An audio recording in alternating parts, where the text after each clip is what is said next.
All right. Hello, everybody. Welcome to LiveStream under the Moonshine number 276, guys. And with this, we have a horror visual novel called Perseverance. This is a game I've been meaning to play since 2018 when I first played the first part. I was waiting on the sequel to come out, and it took it about 4 years to come out. Woman says, yes? There has been a situation. An asset escaped from the research facility. We need you to retrieve her.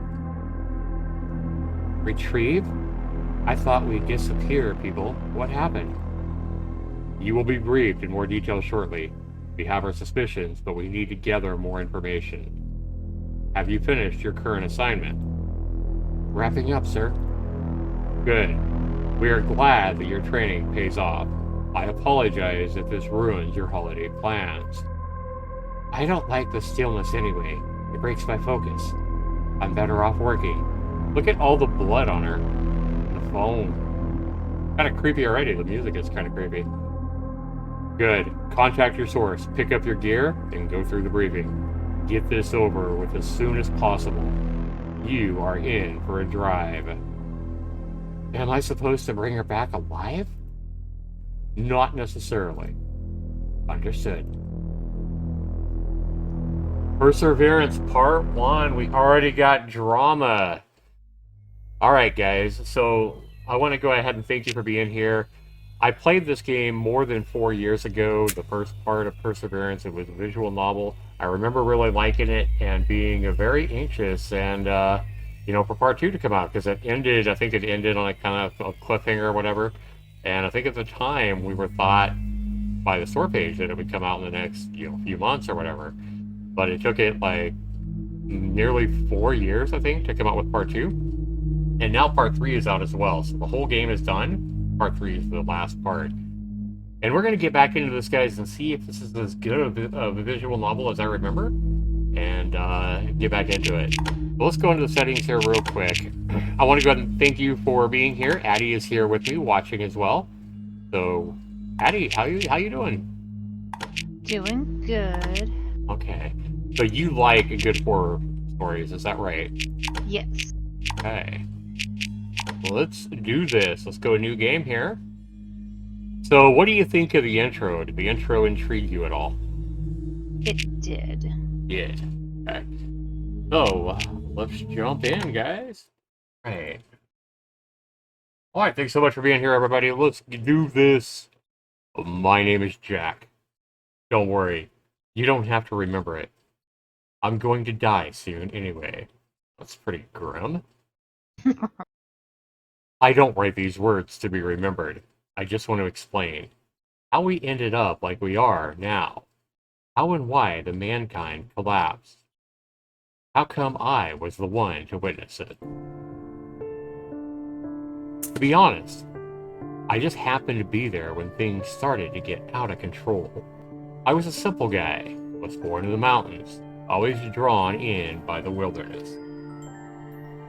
But my parents wanted me to go to college. They worked hard and saved money only so they could send me there. I had no heart to refuse. If anything good came out of this venture, it was Natalie. When I first saw her, I thought she was an angel, fallen down from the sky. Aw, we got a love story. What do you think about that, Addie? Natalie. And we'll see. Ooh, we kissed. We made out.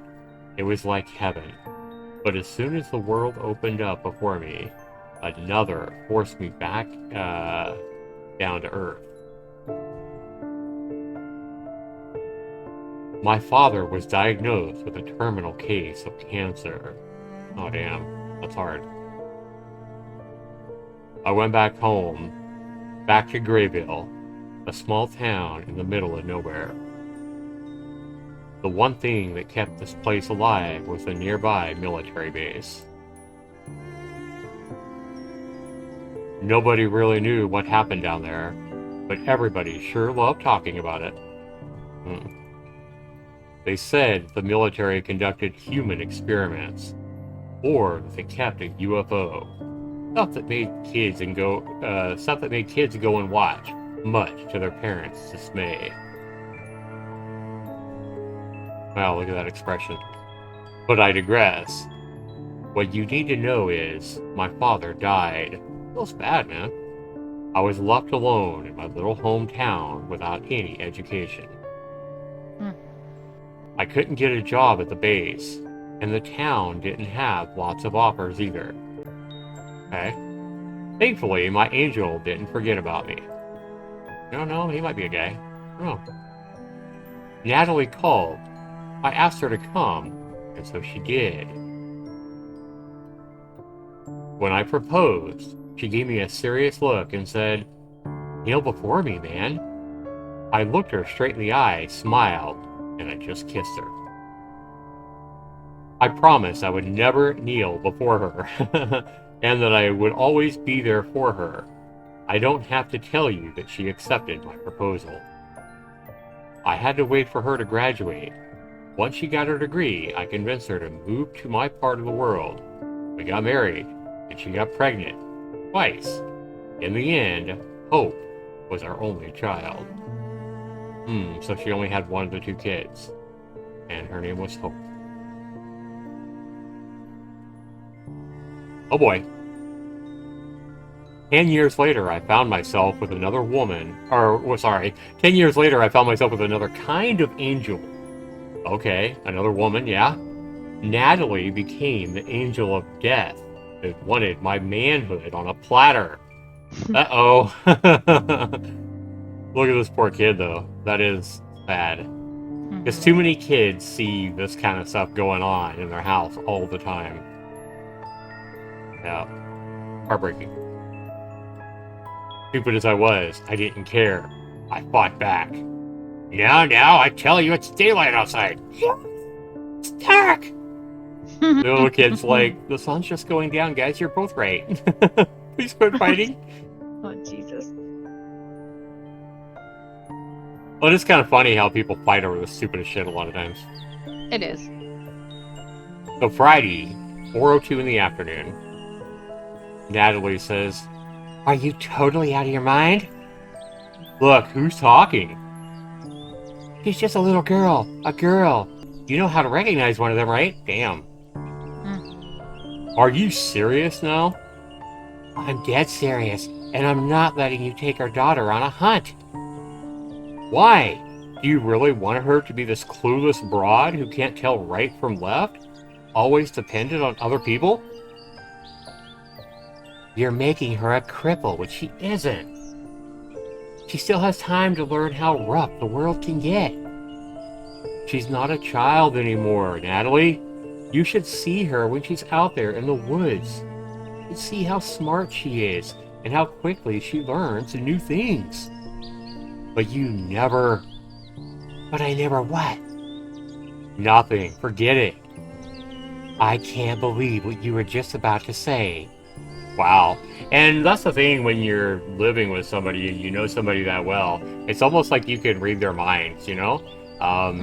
She knows what he was about to say. He didn't have to say it. You know why I can't be around the forest. You know the whole story. I trusted you with it. And yet, you really think I don't want to be around my family? That it's not important for me to be close to you and Hope? That's not what I meant. Screw you, Jack. I followed you back to this place so you could take care of your father's house and his legacy, whatever the fuck it is. So you guys will notice as I read these visual novels, a lot of times I will change the words up a little bit just to try to inflect how I'm reading it or how I'm interpreting the visual novel. So anyway, yeah, so screw you, Jack. I followed you back to this place so you could take care of your father's goddamn house and legacy, whatever the hell this is. After 12 years, I still can't figure it out. Can you? He's just at a standstill. He's looking at her. What the fuck, though? I gotta ask you, Addie, what the fuck is this? What the fuck kind of hair is that? I mean, I get the beard and, you know, the mustache, but what the fuck is that? A new kind of man bun kind of look. Over his nose? Is he like Is he like clipping this off his beard under his chin and like Those are gluing it? stress lines. No. I don't know. Is he like gluing part of his chin hair over his nose? Maybe it's the gash from her cracking him across his nose. And I gotta say right here, she looks frustrated and kind of constipated. A little bit. I refused to stay at college and work on my MD because I was in love with you, goddammit. You promised me happiness, and I fucking believed you. I believed in you. I'm working my fingers to the bone at the hospital to bring something to the table. I know it's not a banker's job, but I'm doing my best. What's the value you're bringing in here? If it wasn't for this falling apart town and its part-time jobs, you wouldn't bring any money to this family. You should have gotten a degree, motherfucker.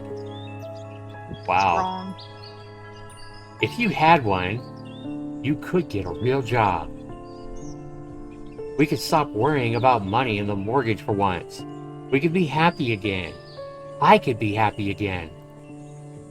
What are you trying to... I sacrificed enough. I gave you everything. Don't you accuse me of being a bad mother. You got it?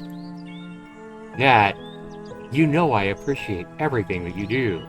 I really do. I just wanted to teach Hope something useful. Hunting is a good way of bringing food to our table during hard times. When real winter hits, I'll need her to give me a hand from time to time. I'm not letting you teach our daughter how to shoot animals with a goddamn gun. You know what? Maybe you wouldn't have to if you had given me a son. Oh, that's kind of low. Like she had a miscarriage or something like that, and they're about even though right now, because she was kind of jacking him pretty low right now. She was hitting him pretty low too. You can see the anger in their face. I love the art. You know what? Maybe I wouldn't have to if you had given me a fucking son, bitch. Damn, that's kind of low though. Wow.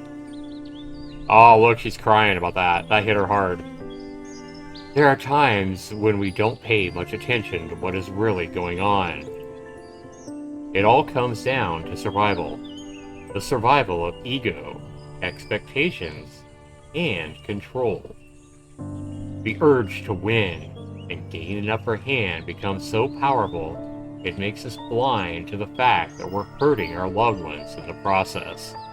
I like this. This is what I think we're starting to see why I love this visual novel when it first came out back in 2018 so much. We can see that the writing is really well done, as well as the art and everything. So, yeah. So, this is where you come in, Addie. You can help me make these choices. Should I apologize? Remain silent at this point? Or keep persisting and ranting, I guess. I'll do what I would do. I would remain silent. Okay. We'll remain silent at this point. When we see our tears, we don't apologize yet because we still have that ego, right? We have that, like, I'm gonna win this motherfucker, but we see her tear up and we're like, we're just gonna stand back a minute and maybe give her a chance to respond. This is one reason, guys, I love visual novels. I play them quite often. I've played a lot of good ones. I feel like I've been really lucky with the visual novels I picked. And I seem to have picked some good ones. So we're going to remain silent.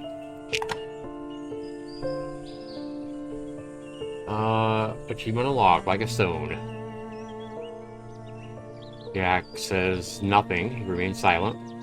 With the fucking hair taped on his nose or glued on his nose. So weird looking. That's the only thing that's kind of bothering me about this whole thing, I gotta say. It's like, what the fuck is that? Alright. I always admired your composure, being level-headed when everyone else lost their temper. He doesn't look quite so mad now. Maybe more sad? Broken. Broken, yeah, there you go. Sometimes I think it's just an escape. You're running away from me. And you're running away from your own feelings. Silence also means something, you know. You still hold a grudge against me. I can feel it. I know I wouldn't change your mind about the hunting. You're gonna do whatever the fuck you please. Just be careful with our daughter. She's all that I have. And Jack just stands in silence, feeling like a jackass, probably. You think he's feeling like a jackass? Moving. No. Maybe he is. I shouldn't have been so rough with her. I probably should have gone by myself and never brought up the subject. Didn't expect it to be such a drama. Where are my car keys? I need to get moving. What am I going to say to Hope?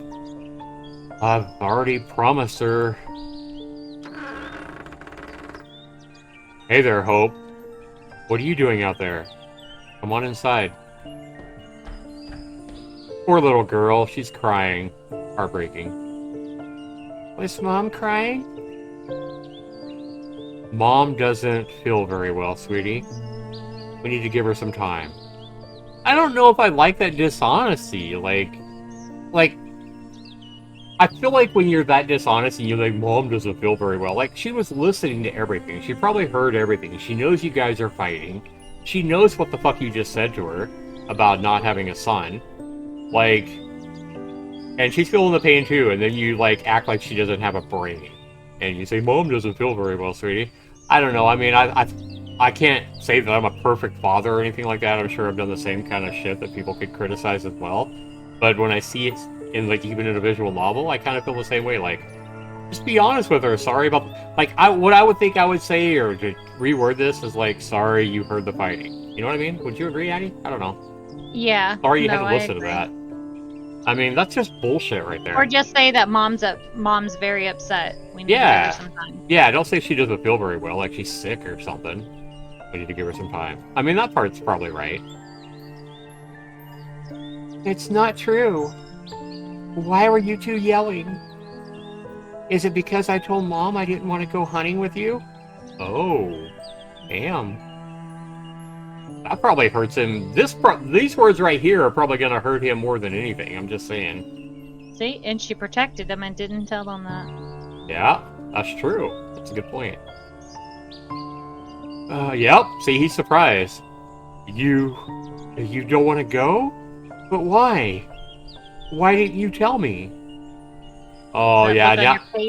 Now he's going to have it. Look on your face. That's why she didn't say no. Yeah. Exactly. Now he's gonna have a tear coming down his fucking cheek in a minute. Yeah, he's heartbroken now, I guarantee you. We always have so much fun watching wild animals together, Dad. I just don't want to shoot them, okay? I was afraid you'd get angry if I told you. So I just told Mom. But now you two are fighting, and it's all because of me. Oh, that's heartbreaking too, because that's the truth. Like, you know, that's kind of why I felt so fucking bad when, you know, my ex-wife left and stuff like that, because I wondered how, you know, I mean, I don't remember exactly what my son said, but my son stayed with me, but I remember my son saying something like, you know, he wished he wasn't, you know, or he asked me or something like that, hey, was it my fault, you know, whatever. Kids always feel like they're to blame for their parents, who they, you know, love dearly. Kids always feel like, hey, if I had done something better, if I would have cleaned my room a bit more, or whatever, you know, that Mom and Dad wouldn't be fighting, or Mom and Dad wouldn't be splitting up, or whatever. And kids always take that shit so hard, and they internalize it. So, to the developer, I'm just saying, I mean, this has been 4 years since this came out. You might want to spell because right. Just saying. I don't know why that hits me, but... Anyway. But you two are fighting. I seen it, but I didn't want to say anything. Well, I'm pretty blunt, as you know. Yeah, I would fix that. I mean, at this point, I think it's past time to fix that. It's just an easy fix. Like, fucking fix your shit. But anyway, so we have a heartbroken child here who heard her parents fighting. I mean, you know that she's their world. And he just loves his daughter and loves going out doing his thing with her, hunting, and watching wild animals together. She likes watching the animals, but she doesn't want to kill them. But she told Mom, and now she's internalizing their argument because she thinks it's her fault because she told Mom that she didn't want to go with Dad. I wouldn't. Look, it's not your fault, honey. If there's something you don't want to do, just tell me. I won't get angry, I promise. I'm sorry, Dad. It's fine, Hope. There's nothing to be sorry for. What were you up to anyway? You should have been back from school an hour ago. Nothing. Were you playing near the military base again? Look at that accusing face. I love that. I love the art. She's all looking innocent. Right, like who, me? Hope? Yeah, but there were so many trucks, and I saw soldiers, and... I love that. Look at their hands. So giddy and happy. Love it. Oh, he's mad again. Remember Dude, you just told her how you wouldn't get mad about shit. I told you that Murphy's base is not a place for children to hang around. Nobody knows what is down there. Maybe there are aliens from another planet who came to Earth to kidnap children, you know? Oh, Jesus. Right. Yeah, and they could read your mind, and if they see you, they could replicate your body. She's still all happy. Have you been watching scary movies with Mom again, Hope? Yes, no, kind of. Mom was watching one alone, and I couldn't sleep, so I slipped in and I watched it with her, okay? Invasion of the Body Snatchers is not a children's movie. Won't you agree? Yeah, but it was really scary. She's talking again. Oh boy. Seriously now. No one knows what kind of operations they're running at Murphy's. What's behind that fence? I know you're smart, so I know I can trust you. Can you promise me you won't go near that base alone? Okay, I promise, Dad. Good girl. Maybe the aliens didn't see you. Or maybe you are one of the replicas. Oh, Jesus. Yep, he's teasing her. Where's my beautiful daughter? Give her back, you monster! Hope! Hope, can you hear me? He's teasing her, that's funny. That's cute. Ah, Dad, it's me! It's really me, Hope! Ha ha ha ha! I knew you're in there. I'm coming for you, sweetie. I just need to fight this abomination first. Rawr! Ah, Dad, it tickles! That's funny. I would give everything to bring back those moments with her. Seeing her smile and seeing the pure love and joy all around her. If I was ever truly happy, it was when I was with her and Natalie. Ooh, he's not with her anymore. Back then, I took it all for granted. I just didn't pay enough attention. Alright, sweetie. I need to get ready for the trip now. Can I come? Not this time. I need to take my time and do some thinking. Trust me, it's going to be super boring. But one day you will take me with you again, right, Dad? I don't want to hunt, but we could still go bird watching together or something. Of course, sweetie. I'll take you with me next time, okay? Great. Can I bring my plush rabbit along? Sure. As long as you keep an eye on him. Where is he anyway? I don't know. I think I've lost him again. Have you tried the attic? No. I don't like going to the attic alone. Why is she crying again? When I come back, we'll look for him together, okay? Promise? I promise. Okay. I'll go look for Mom. I think she's in the kitchen. Wonder what she's up to. Yeah, she's probably preparing something for you, Dad. You think? Sometimes I wonder why your mom sticks with a clueless guy like me. Because she loves you, dummy. I love that. How do you know that, Miss Detective? Because she told me so. And I love you too, Dad. Aww. Well, I love you too, sweetheart. Now run along and make sure you clean up your room before I get back. Dad? Yeah, Pumpkin? You really wish you had a son instead of me? Oh, that's heartbreaking, Addie. Do you Mm-hmm. really wish you had a son instead of me? So I think the right answer here is no, I just wish I had a son and you, but I love you with all my heart, or something like that. What do you think? You don't even mention the sun. Well, she heard it already, though, so I think you want to be honest with her. What if we're going to have a choice? Oh, that's hard, though. Like, you can tell she's just heartbroken, because she's like, But he didn't say that, though. He just right. said he wanted his son. Right, but this is what she heard. Right, This is yeah. what she heard. And this is why she's crying. I bet. That's what she interpreted. Right, interpreted, yep. Hope, I... Look at the surprise on his face again, like, what? How did you think that? Hope, It's okay, Dad.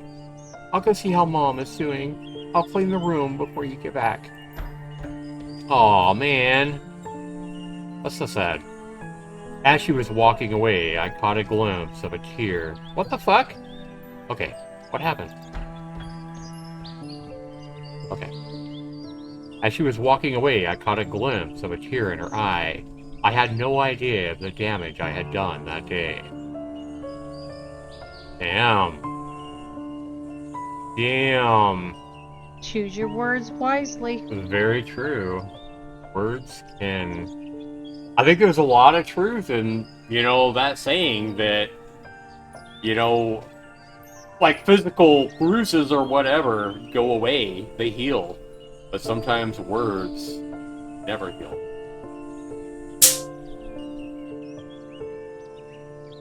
I'm still trying to figure out what malign force drove me to act like a bastard to my family. Maybe it was my short temper or my lack of restraint. Maybe it was something else. Having a son had always been my dream. I would imagine teaching him everything my father had never taught me, taking him out into the world and watching him grow and mature. Arm wrestling with him and sharing a glass of the same malt, discovering he became a superior man and feeling proud. But when Natalie got pregnant, I was as clueless as a parking machine.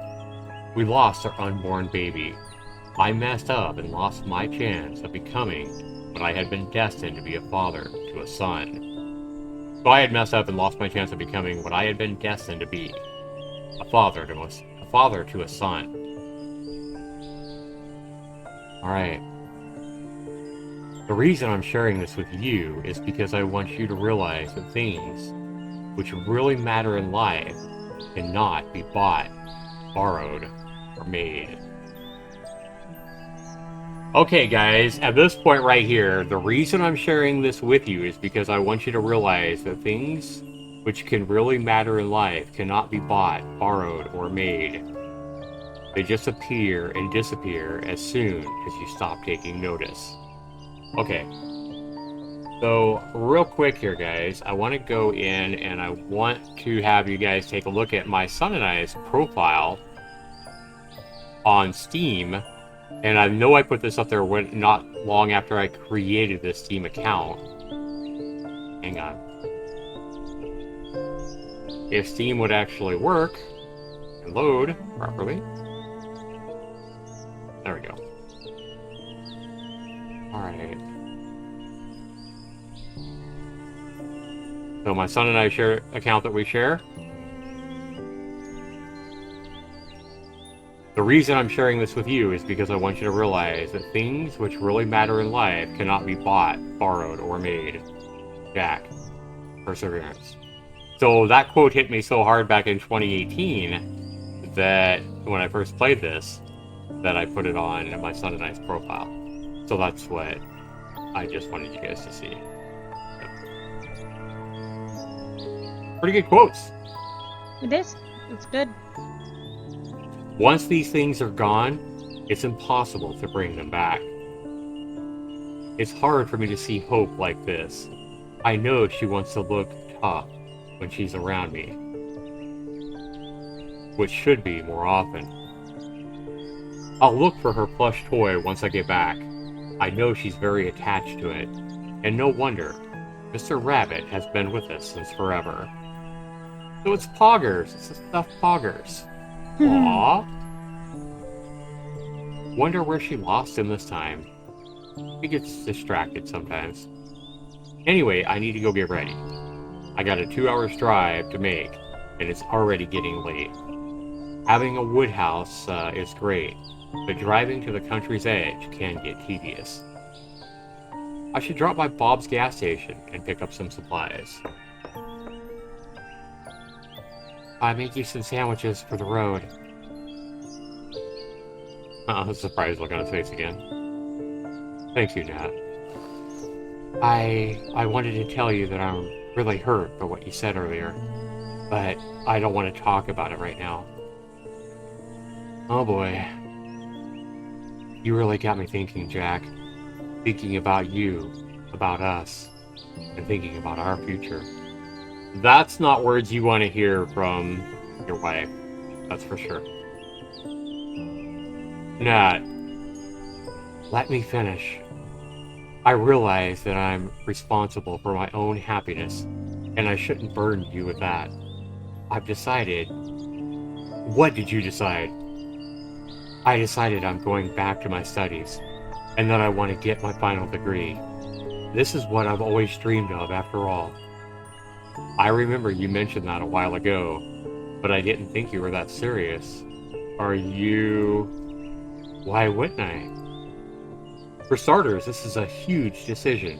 It will impact our lives. Don't you think we should at least talk about this first? We are talking about it. We're talking about it right now. Listen, I know we aren't on the greatest terms right now, this moment, but this is a big deal, Nat. I only hope we can talk it over before any decisions are made by you, okay? Besides, what about Hope? I trust you, Jack. I know you didn't mean what you said earlier. You were always a great father, and you are still. You will take care of her. Whoa! To be honest, I realize that I carry my share of guilt too. I found myself competing with you for Hope's love, and that's crazy. Yeah? I don't agree with everything that you do, but it's life, I guess. None of us are perfect. We just need to put in effort and make it work. And I know that it won't work if we keep living the same way, away from what we truly want. I want to become a physician, and that's what I'm going to do. He's determined. Do I get to have a say at all? Do you want to stop me from living my dream? Kinda, yeah? I don't know yet. Well, what do you know, Jack? Huh. You were supposed to say, I know that I love you. Ooh. Right. Words that hurt. Nat, you know that I love you. Yeah, but sometimes it's just nice to hear it from your husband. It makes you feel appreciated, you know? He's silent. Maybe you're right. Maybe I am just a bit too frustrated right now. I feel stuck, you know? I understand. But I'm not changing my mind about getting a degree. It's like that. Too important to me. We'll figure something out, Nat. We'll talk about it once you're back. I meant to ask you, is the roadster working? Yeah, I fixed the suspension and the front tire. It should be fine. Last time it ran out of air. Last time that it ran out of air, Bob came to the rescue, you know? Really? Our Bob? Well, ain't he a stand-up guy? It's not every day a girl gets rescued by a tall, muscular, handsome man. Oh, hell. Oh no. Oh no, something else for them to quarrel about here. Uh-oh. What's wrong? Are you jealous, Jack? Wow. She's enjoying that a little bit too much, I think. Confess your feelings, shrug it off, or take it like a macho?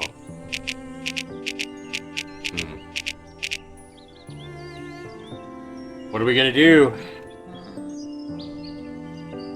confess your feelings. You're the woman here. Think I should confess my feelings? Okay, do it. Let's be a little putty man in her hands and give her what she wants or what she thinks she wants. And then once we do, she'll be like, "You little pussy." Stop it. Maybe you know how strong he is. There's something mysterious about him too. Yeah, see? No, she's a bitch. She's just fucking grinding that shit into him right now. Rubbing the salt in the wounds. A mysterious man with dark hair and dark eyes. I can almost She see gets infected by a zombie, I'm just saying. I can almost see her saying that though with like a, you know, like a wink or whatever, like A smirk. yeah, a Bitchy smirk. A mysterious man with dark hair and dark eyes.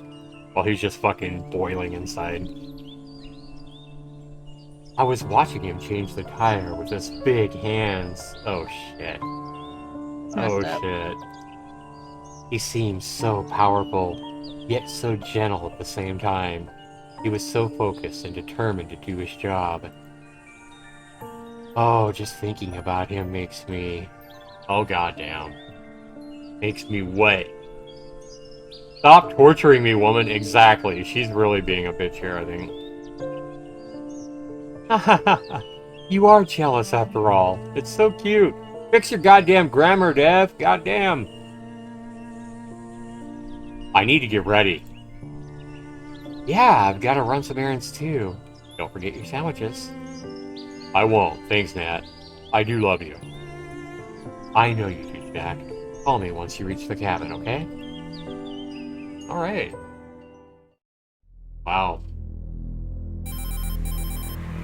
Somewhere else. We thought she was evil. I have a feeling she's more evil. Mm-hmm. Reporting in. What's your status? The tracking device works perfectly. I'm 15 clicks away from the target. He's on the move, but appears slow and random. Doesn't look like a challenge at all. Remember your protocol. Do not make a mess of this. Try to bring her alive if possible. She might be valuable. Yes, sir. We inform you that there is another asset operating in your area. Should your efforts fail, he will move in. Understood. We are counting on you. Thank you, sir. Wow. Okay. Dun dun dun. Exactly. Dun dun dun. Friday. So this is only like an hour and a half later after they were arguing at the house. Almost everything I needed was at the cabin, but I had to pick a few things up. I decided to stop at Bob's. I didn't feel like roaming around a supermarket, and besides, it was the only place to buy gasoline in a 30-mile radius. So, I really like the writing here. I don't want to knock the developer for like the random misspells of pretty easy words or whatever, because I think if this developer, it sounds like this developer, whoever wrote this, did a superb job. It's just a little bit disheartening to see writing so well done and such a good imagination and everything like that.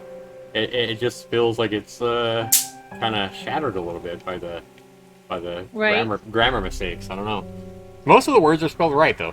I mean, typos can happen to anybody. I know sometimes when I'm, making my own games or whatever, I'll be like, well, how is this word spelled? And it's just a really easy word like this or whatever, and I have to. There's a beautiful thing called a rough draft and proofreading. And there's also Google. Yeah, I have to Google it just to make sure I spell it right. Yeah, but yeah, a rough draft and then going in and fixing it. Yeah. So that's the only scars that I can see of this game so far. I mean, I see great. I think the story is great so far. Everything's good. Yeah, it's great writing, I think. The art is amazing. Just a few little grammar mistakes kind of takes away a little bit from it. And I hate to do it even more so. I hate to take away the immersion of me reading the story to you or whatever, so sorry about that. But it just kind of hits me wrong, and it takes away a little of my immersion, and I just wanted to point that out. Anyway, I'm going to try to quit pointing out the mistakes. I might circle them like this if I notice something, but anyway. So the question I was going to ask you, Addie, And so we already know that there might be a little bit of jealousy, and she was definitely grinding her foot right in his balls there about it, and maybe his, uh, Different being way. insecure. I see it a little different way from a woman's perspective. I don't think it's right, but most women will do that to try to get them to To test them, acknowledge, basically. yeah, to see Test how their much insecurity. they care. It's not right, but Right. To see how insecure they are. See if they can make them not rage or whatever. insecure, just that they don't just take her for granted, that she's just there, that she has no options. Oh, true. To show that, hey, I do have options, or, Yeah. hey, this guy, he does make me want to, I can't tell you what he makes me want to do. Those big hands and dark eyes and dark hair and muscular body or whatever. I mean, Right. I think if any woman that a guy really loved, like it seems like he does love his wife there, I think any woman starts saying that about some local guy, especially a local guy, not just some guy on the internet or a movie actor or something like that. A guy that she could be fucking if she wanted to, right?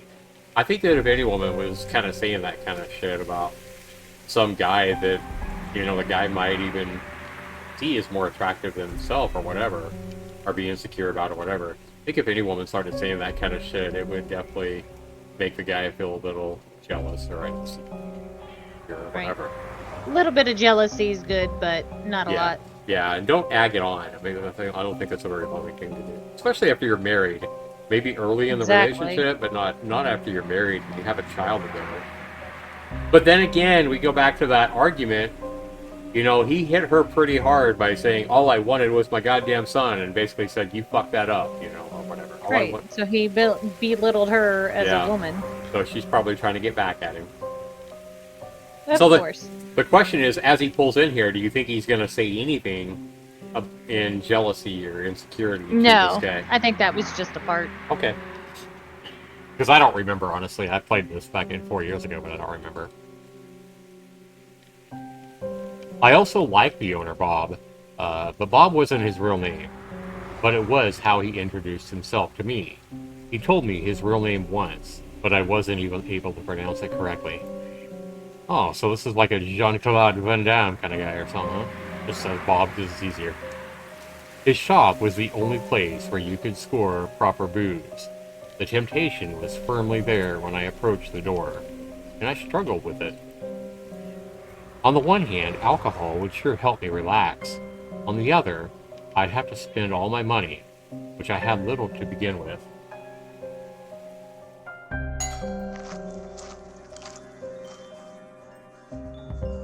Aha!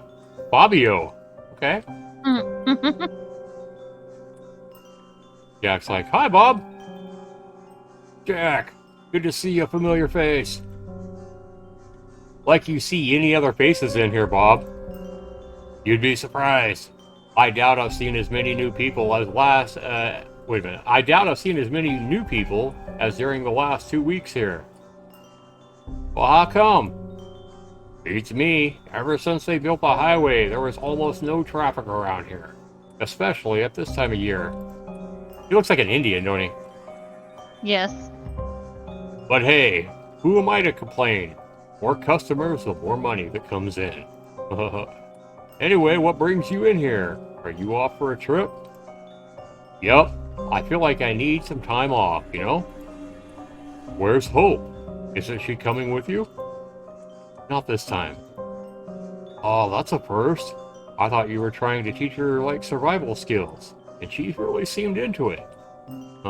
Like the expression. I still do. It's just, well, I kind of had a big fight with Natalie over it all. Do you want to talk about it? Natalie gave me a lecture about kids and responsibility, yada yada. She said Hope didn't want to learn about hunting. It turned out to be true. Hope admitted it. I don't know what to think about all this yet. Sometimes I feel like the worst father in the whole universe. Aw. I must admit, I do see where they're coming from. Shooting prey wouldn't be my cup of tea either. What? You too? Guess this makes me the last barbarian in our damn town. Look, Bob says, "Look, Jack, I like animals. They're living beings just like us.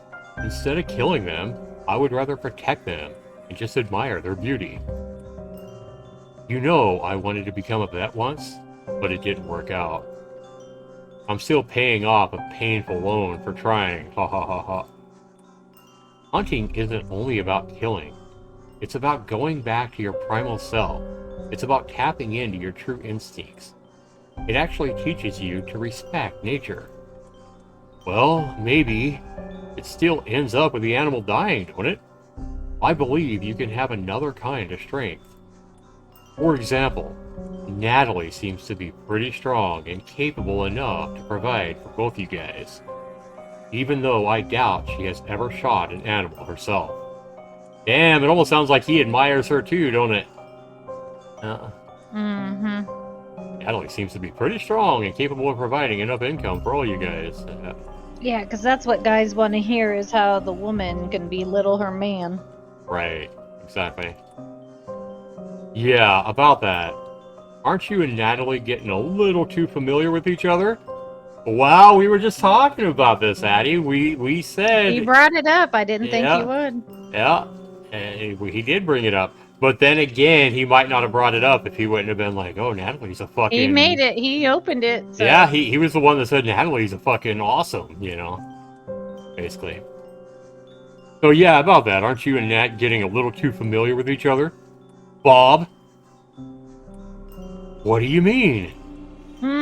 Oh shit. He told me that you're her handyman. Oh damn. The drama here. Like something we'd see on Lifetime. In the Lifetime movie. Right. Whoa. Oh, I just wanted to do a good deed and help a woman in need. Holy fuck. There's so much just jaw-dropping right now. How would you be feeling right now, Addie, if you were him? I just wanted to do a good deed and help a woman in need. Would you be ready to fucking choke him? Would you be ready to punch him? Would you be ready to say, "Fuck Natalie, I'm out"? What would you be feeling, you think? I think that we're looking too deep into it. That I think he's being smart but cautious, but Yeah. I don't think he's thinking that they're sleeping together yet. Oh, okay. You don't think I so? could be wrong. Yeah, I don't know what he's thinking. I'd be wondering, I think. I'm sure he would be on radar. Oh yeah, see? A knight in shiny armor. Ooh, Where's and then he your brought in the horse, chief? Whoa, he said chief because he's an Indian. Oh, you're a knight in shining armor. Where's your horse, chief? Damn. This is getting fucked up. Same place yours is. Wow. Like polite commentary back and forth, but insults. Right, exactly. Ha ha ha ha, so he laughs that off. Ha ha ha ha. What can I get you, Jack? What do you need? I'll have a lighter, some batteries, and a few of those energy bars. Oh, and a flashlight. The last one I had is dead. Do you have any bandages? Sure thing. Great, I'll take one. It's safer to have some. Should I get you the usual order as well? He means alcohol.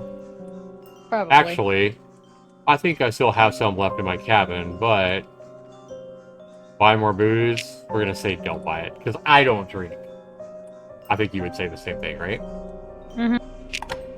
Yeah, especially in his state of mind right now, if he is feeling insecure or jealous or whatever, the last thing he probably needs to mix with that is alcohol. Oh, I think I'm gonna pass this time around, Bob. Okay, so just a flashlight, a bandage, some batteries, and some energy bars. Here we go. Here you are, thanks. Keep the change. Bob. Yeah. You said that there are different kinds of strength in the world. I think you're right.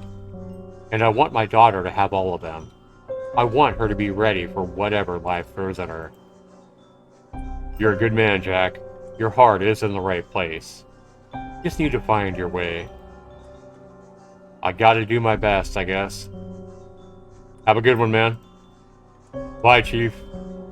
Yeah. Friday, 6:05 p.m. Like storms are brewing. I had everything I needed. I intended to go straight to the cabin, leaving all the worries behind for a while. I was looking forward to getting away from the issues at home and focusing on something else. As I was putting my supplies into the car, I noticed something strange. Uh-oh. Oh boy. A young woman was strolling down the roadside. At first, she caught my attention simply because she was coming from the outside of the town. The longer I watched her, the stranger it seemed. Look at this woman. Is that her fucking panties up above her goddamn jeans? Her fishnets Fishnets, through her yeah. pants. Not fishnets, yeah. Showing some tummy. Ooh, do you think he's gonna give in to temptation here? Whore. Or, yeah, I'm this just one. kidding. I'm kidding. The longer I watched her, the stranger it seemed. She looked to be around her 30s, but she was dressed more like a teenager. I was pretty sure she wasn't from around the town either. Wonder if she's that woman that we were playing, that was taking the orders.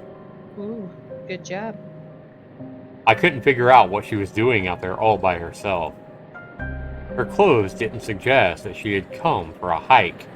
They were far too thin for the time of year, and she wore heavy makeup. It was smudged here and there, as if she had just run away from a bad party. I like the leaves blowing here. Mm-hmm.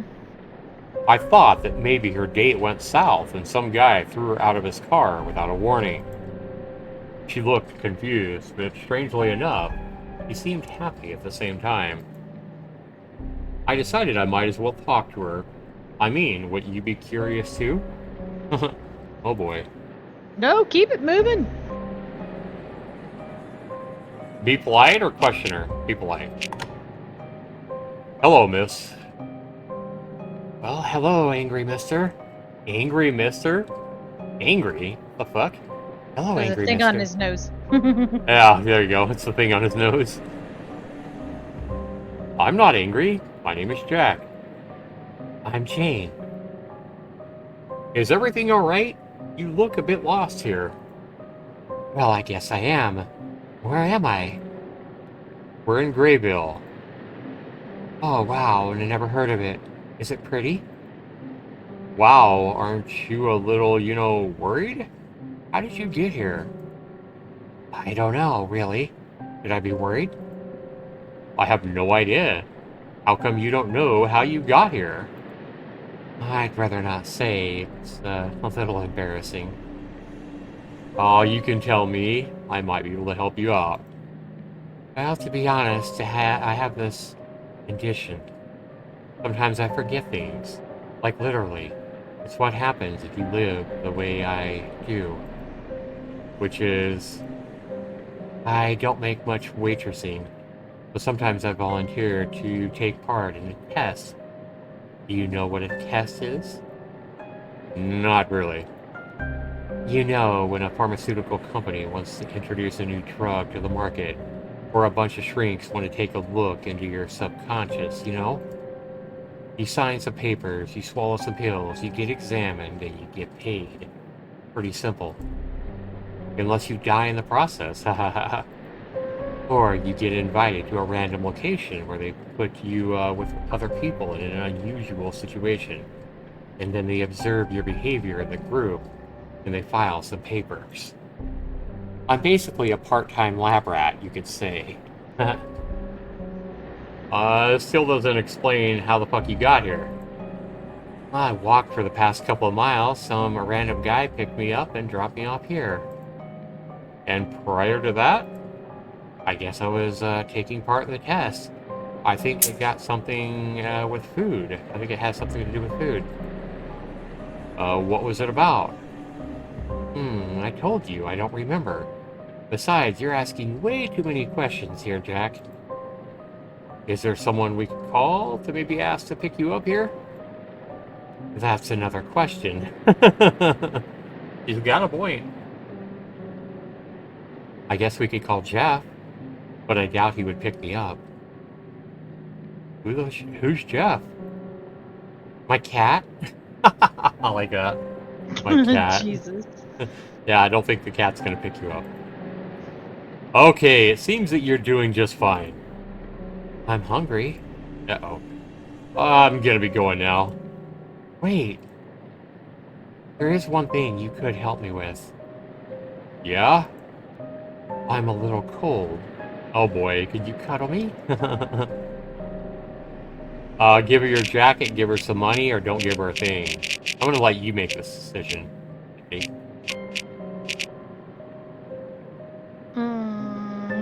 Don't give her anything. Okay. I just spent a lot of money on groceries, and I was in no mood to provide a potential junkie. Sorry, there's nothing I can do for you. Oh, don't worry, I know my request was just kind of random. I feel so hungry, though. I feel like I could eat a horse. I could eat you. Ha ha ha ha. Oh, that's a little creepy. Wow, that's a little... Is it not creepy, but little... Psycho? Yeah, psycho. There you go. That's the word I was looking for. You should ask for Hal Gifford. He's a sheriff around here. He should be able to help you out. Wow. Hal Gifford. Got it. I'll see you around, Joe. Will you? And just like that, Well, she walked called away. him Joe, not Jack. Yeah, she called him Joe, not Jack. True. All I could do was hope that she wouldn't cause any trouble. But she gave me a really weird fucking feeling. Yeah. Like even me. Are you getting a weird feeling from her? I know I am. Yeah, she's crazy. She's gonna eat him. I was already getting... Sorry, she's gonna eat him, huh? No. It was already getting late, and I still had a long way to reach my cabin. As I wasn't a big fan of driving after dark, I decided not to waste any more time here. He's Alright. gonna hit her with his car. With my favorite band on the speakers, I turned the engine and hit the road. The route I had to take wasn't popular, since most of the traffic moved up the highway. On the one hand, it was good for the town with less cars moving through. On the other, little traffic was bad for business such as Bob's. It was bad for business in general. If it hadn't been for the military base employees, the town would have just dried out. Sounds like Norfolk, Virginia. Without the military there, Norfolk and Virginia Beach would completely die.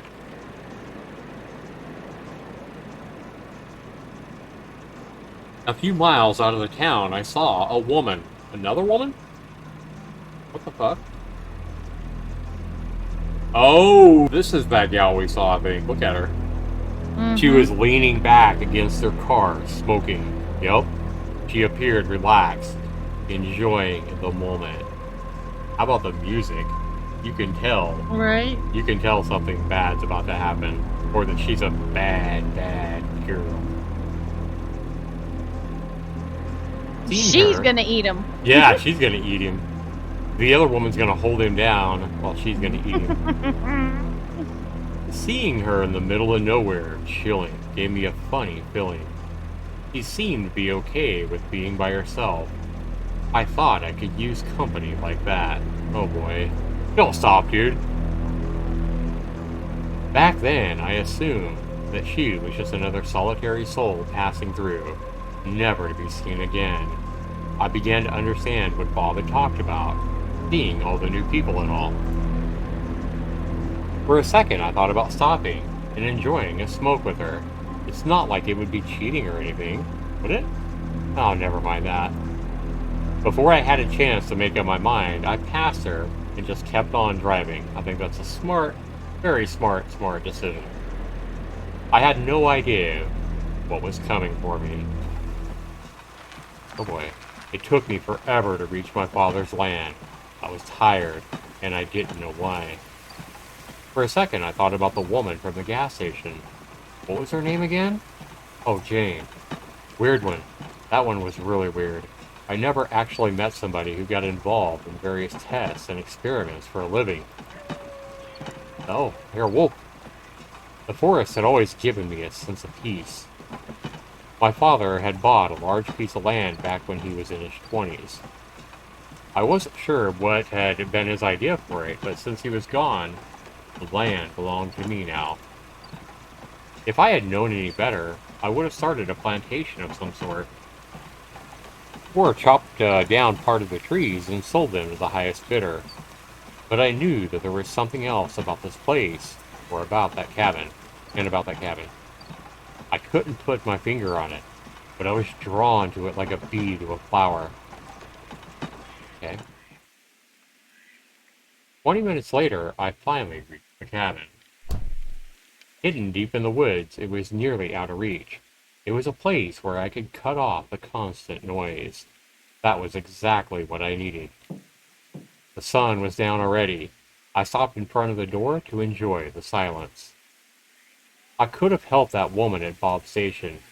She was acting really weird, but who was I to judge her? I had my own issues to handle here. I felt bad because I knew that Nat would expect better of me. Another small way to disappoint her, even though she didn't even know. I wanted to enjoy the forest's tranquility, but I just couldn't. A dog was barking somewhere off in the distance. I thought it was just a stray mutt. After a few seconds, the barking stopped. I let out a heavy sigh and I opened my door. I instantly felt the familiar smell of wood and the old blankets. The old cabin smell. Somewhere else. Oh boy. Oh boy. What the fuck?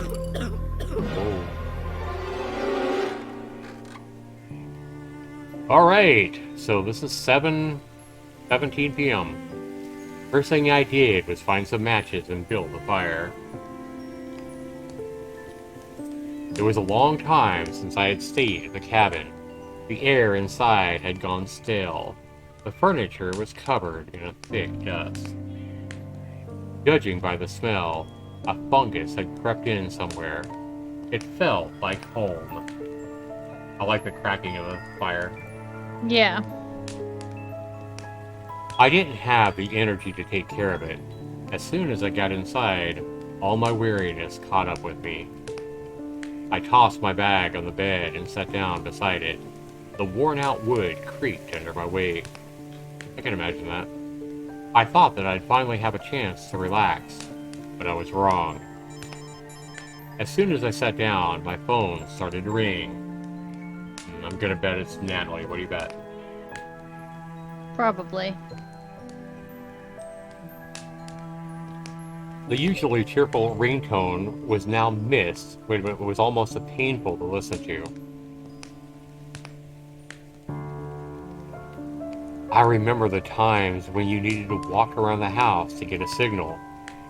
Now these bloody things can catch up with you even in the middle of nowhere. I reached down for my phone and checked the screen. There was a single name on it. Natalie. Right.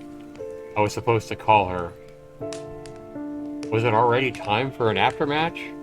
I can't say I was ready, but I couldn't simply ignore her either. Hello, Nat. Hi, Jack. How was the road? It was fine. I just got settled. Good. Is everything alright there? What do you think? No. Look, I don't know what took hold of me, but I know that I crossed the line back there. You have no idea how much it hurts. I know, No, you don't.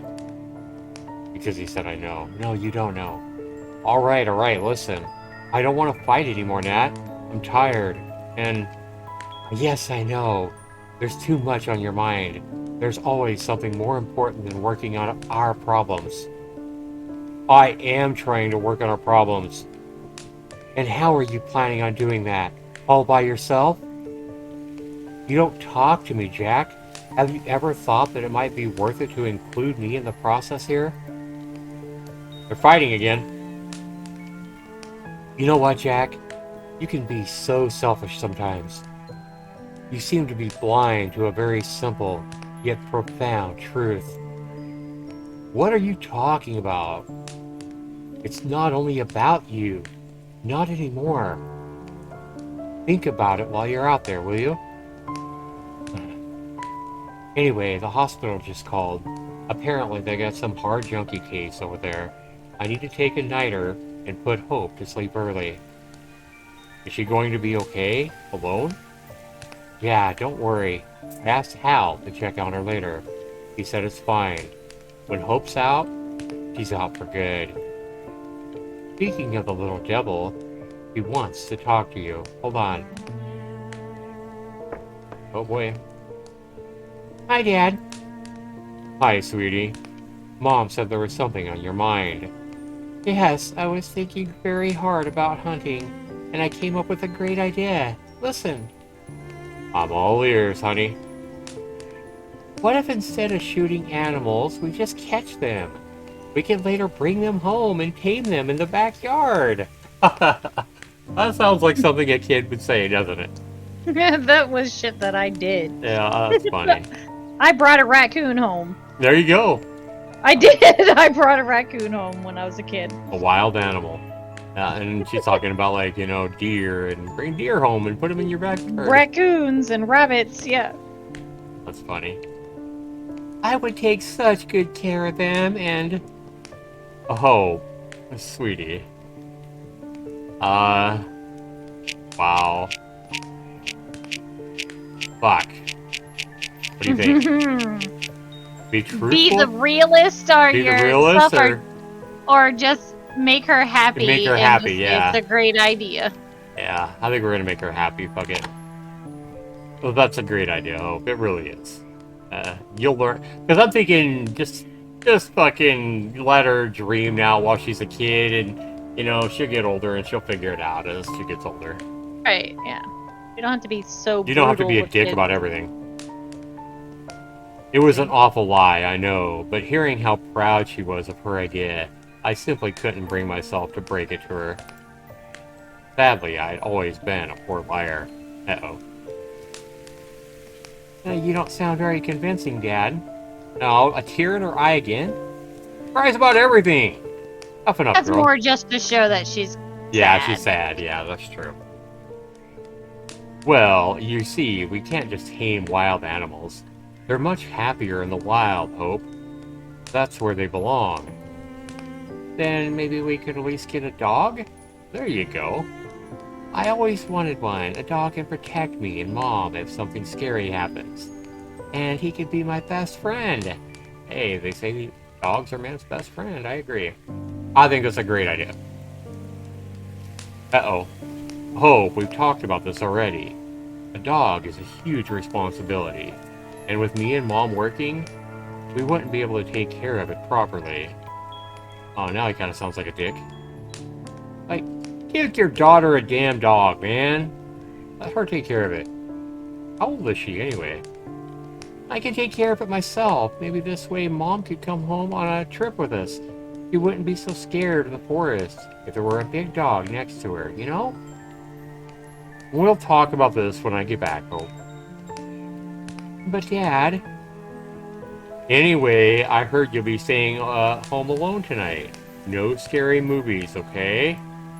Okay, nothing scary, I promise. Don't tell Mom, but I'll be watching Princess Dragon. Princess Dragon? Aren't you a bit too old for a fairy tale? It's my favorite movie! How do you know it's a fairy tale if you've never even seen it, Dad? He sounds like he's being kind of a dick right now, can't lie. What do you think? Mm-hmm. It's my favorite movie, Dad. How do you know it's a fairy tale? You've never even seen it. Well... Fine to play childish games sometimes. Yeah, exactly, right? The Disney game. I asked you to watch it. And I asked you to watch it with me once, remember? And you never did. We only do things that you want to do, Dad. Oh, fuck, man. This is what happens when you're a dick, man. So it comes back on you. That hurts. That fucking hurts, because I'm putting myself in his shoes, and that would hurt if my kid said that to me. Only do things you want to do. Ooh. Look, Hope, I'm sorry. I've been busy, okay? Yeah, because you're always sitting in your shed with with your monster car, or you're out somewhere far away from me. Oh man. Have fun with yourself, Dad. Wow! This little girl is putting him down. Like, this dude has been kicked in the balls like fucking 12 times already in one day. I can see why he's feeling tired. Right, she learned that shit from her mom. Yeah, true. Like, god damn. I feel bad for this kid. Not for this kid, but for this guy. She hung up on me. That was a first. It wasn't a proper way to act for a child. That's kind of fucked up. I realized that I had never noticed how quickly she became like her mother. You just said this, that she's acting like her mom. She was all Natalie. Alright. For a moment, I just sat there, staring blankly at the screen of my phone.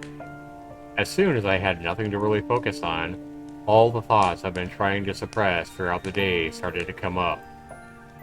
Thoughts about Natalie. Thoughts about Hope, too. Thoughts about Hope and too scared to tell me that she didn't want to spend time with me all... Wait a minute. Fuck, sorry about this. Thoughts about Natalie. Thoughts about Hope. Too scared to tell me that she didn't want to spend time with me the way I thought she wanted. Tears in her eyes when she asked if I would rather have a son. And the discussion that we just had just now. I knew I would need to face these things eventually, but not now. Not at this moment. I wonder if he's regretting not getting some alcohol now. He just proved what she was saying, that he basically pushes it off. Yeah. And he doesn't put them. Doesn't deal with it and talk it out. Mm-hmm. Back then, I just wanted to rest.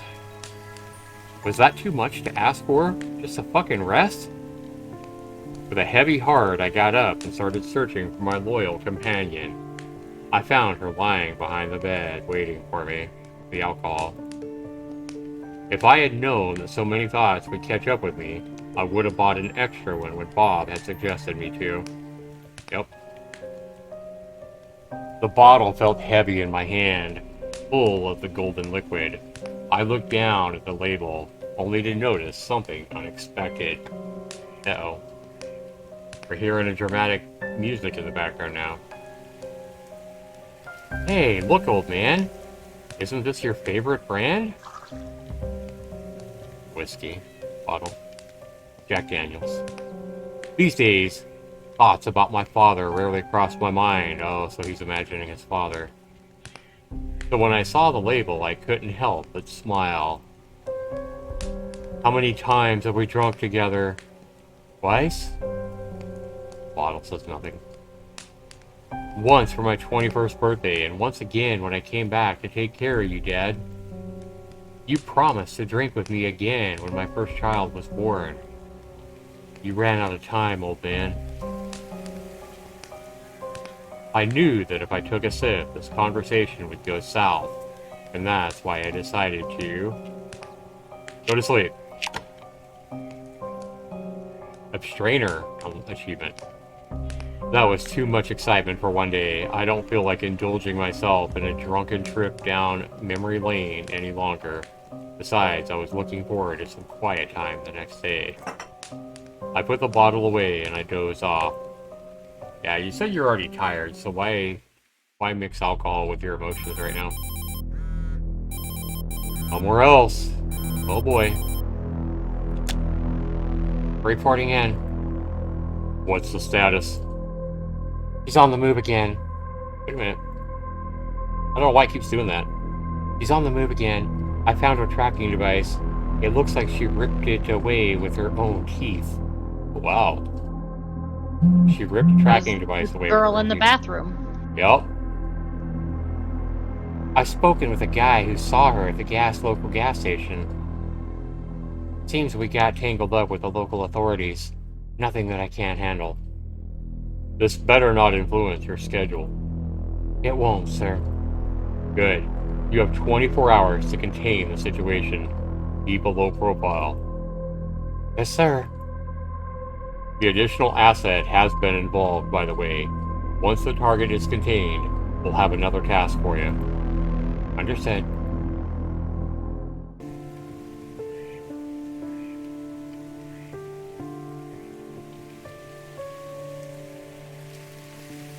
Saturday, 11 a.m., inside the cabin. That night, I slept like a baby. To my own surprise, I woke up fresh and energetic, which is rarely the case. It didn't take me long to realize why. When I looked out the window, I noticed the sun was already high. I must have been out for at least 10 hours, which meant I had wasted my first day. No animal that I was interested in would be active in the middle of the day. I heard the barking again. The dog had to still be out there somewhere. What's wrong with this damn mutt? So you know what I'm thinking right now, Addie? I'm thinking his daughter wants a dog. If there's a dog lost out there in the woods somewhere, wouldn't that just be like the perfect gift for Unless it's a rabid wolf. Well, yeah, it could be a rabid wolf. But Listen to me. yeah, such a pessimist. Could be the perfect loving dog for hope, is what I'm wondering. Just saying. Alright. What's wrong with this damn mutt? I closed the window, but it got me thinking. Why would a dog still be out there? I decided to check it out. Leaving like this could be dangerous, especially if the dog was aggressive. Stumbling upon it during a hunt could end badly. Yep, so he's kind of thinking your thoughts. Alright. I grabbed a pocket knife from the shelf and my bag with Natalie's sandwiches. Again, the stuff I had bought at the gas station was still inside. I took my rifle too. If the dog had rabies or some other disease, it would fall on me to do something about it. Armed, I left the cabin.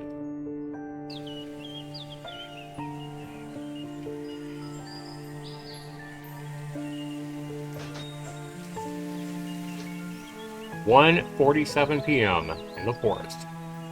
Following the barking was difficult. I couldn't use any of my usual tracks, so I walked into the forest blindly.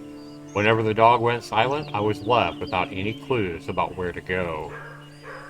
So I just waited patiently for it to start making noise again. I can't say that I really minded.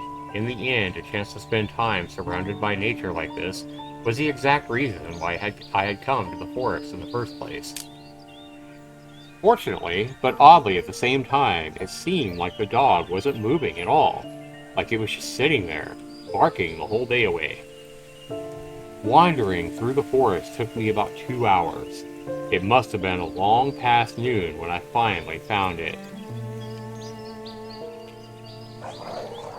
Oh, it's tied to a tree. I had expected many things, but not what I saw. Instead of a stray mutt roaming around, it was a dangerously looking hound tied to a tree. He was a magnificent beast, big and sturdy. I didn't know much about dogs, but even I could recognize a purebred when I saw one. He looks like an angry dog. But then again, if he's been tied up for days, he might be hungry, angry. That's understandable, right? It looked like he had spent at least a couple of days in the forest. He was a bit dirty, but still healthy and strong. There was a bloody wound on his neck. The collar must have cut his skin when he struggled to set himself free. Aw. Some bastard must have just left him here to die. And if I laid my hands on the guy who did this, even just thinking about it made me furious. Someone decided to leave the animal to starve to death.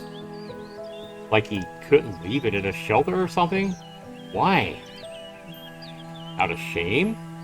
Because it was a long drive? These were all trivial things.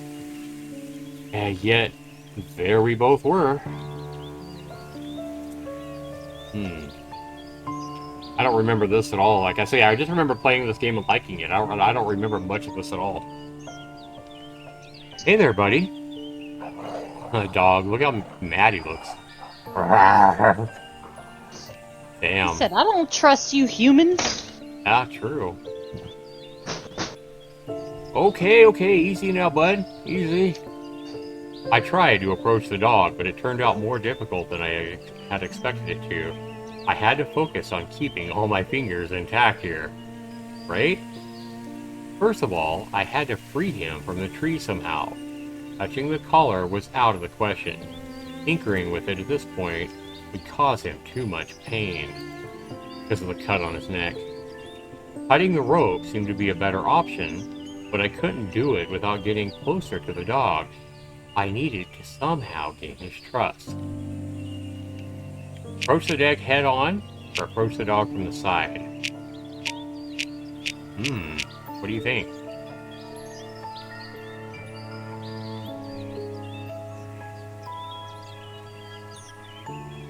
What do you think here, Addie?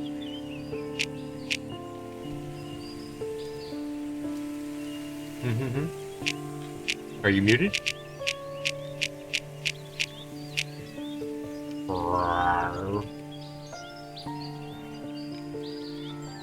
Addie, are you still with me?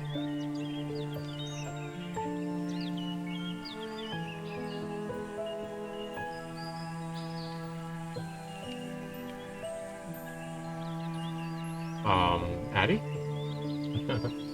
Welcome to the stream, everybody. How's everybody doing? Addie! My headset died. Oh, your headset died. I knew something was going on. Oh. Okay, so what are you using now? Just your speakers or something? No, I plugged it in. Oh, okay. It's the wireless ones, so I just plugged them in. Okay, Took so me we a got second. this dog here. He's tied up to a tree. He's got a cut on his neck from trying to escape, and and the collar's cut his neck. Approach Tied to him the from tree, the side. and we got to try to cut the rope, I think. But should we approach him from the side or head on? You know about dogs. This is why I wanted The to ask side. you this. You never go to the front. You never go head on? Okay. No, they won't let you. Addie knows about dogs because she trims them, cuts them. I didn't want to make him feel more threatened than he already was. That's why I decided not to rush things here, and I slowly approached him from the side. He seemed tense and alert, but he didn't make any moves. I can't say it was big progress, but hey, at least there was no growling this time. Then he looked at me, baring his fangs. This wasn't the way to go after all. Oh, that's not true. I had to start from the beginning. Okay, approach the dog head on. I guess it's our only choice. Don't listen to this, folks. It's wrong. Yeah, Just saying. my only choice though. So No, I know. With Real life the- situation, don't do it. don't do it. With a rope tied to his neck, I could more or less predict how far the dog could reach. This is why I decided to approach him head on. In the worst case scenario, I would just get out of his range. He's growling though. It was a poor choice. He didn't attack me, but he definitely felt threatened, for he took a step back and bared his teeth, wrinkling his nose. I could see in his eyes that he didn't want to fight me, but knew that he cannot run away. If I got any closer, he would snap. Okay, so neither one worked. So I think you were right, Annie. Because he was definitely more aggressive when we approached him head on. Avert your gaze. Okay. I didn't want him to feel challenged, so I gave him space by averting my gaze. I was still a little worried about how he would react, so I watched him from the corner of my eye, ready to back off if I needed to. But it seems the dog finally gained some confidence. He started to wag his tail timidly. Alongside the fear, I caught a glimpse of curiosity. Hey, there we go. Thank God we have Addie with us here. The fangs were still there, but more as a reminder rather than a weapon ready to be used. He was waiting for my next move now. I finally got my chance. We were still far from on friendly terms here, but that was about to change. I reached for my bag and I opened it slowly. The lovely smell piqued the dog's attention immediately. I had something no meat eater would be able to resist, especially not one that had just spent a few days stranded here in the forest. One of those sandwiches, huh? Mm-hmm. I fished into the bag and pulled out one of Natalie's sandwiches. I'm sorry, Nat. It pains me to do it, but it's a necessary sacrifice here. I know you would understand if you were here. And with a heavy heart, I grabbed one of the sandwiches Natalie made for me yesterday. It was probably not the healthiest food for the animal, but hey, he probably didn't care about how healthy food was, right? Time for worrying about nutritional values would come later. I ripped the packaging apart and threw its content near the dog. It disappeared faster than I thought possible. The dog must have been here for many days. Wow, you must have really been hungry, huh? Aww, the dog's all happy now. And the dog looks a lot different now, don't he? Looks like a soft little golden retriever. Yep. No worries, there's more of it here. I unpacked 2 more sandwiches and tossed them to the dog. With his fangs out of the way, I finally had my chance to take care of the rope. It was a thick one, with a polyester cover. I didn't know much about ropes, but if I had to guess, I would say it was probably used for climbing or sailing. Somewhere where durability really counts. The knot used to tie it around the tree wasn't trivial either. When the animal tugged in an attempt to free herself, it only grew tighter. At this point, there was no way to untie this knot. Not with a pair of sharp teeth ready to bite my arm off. I needed to cut the rope somehow. The problem was that I wasn't sure if I was prepared. I quickly recalled all the things I had with me. I could use the rifle? No. The pocket knife? Natalie's sandwich?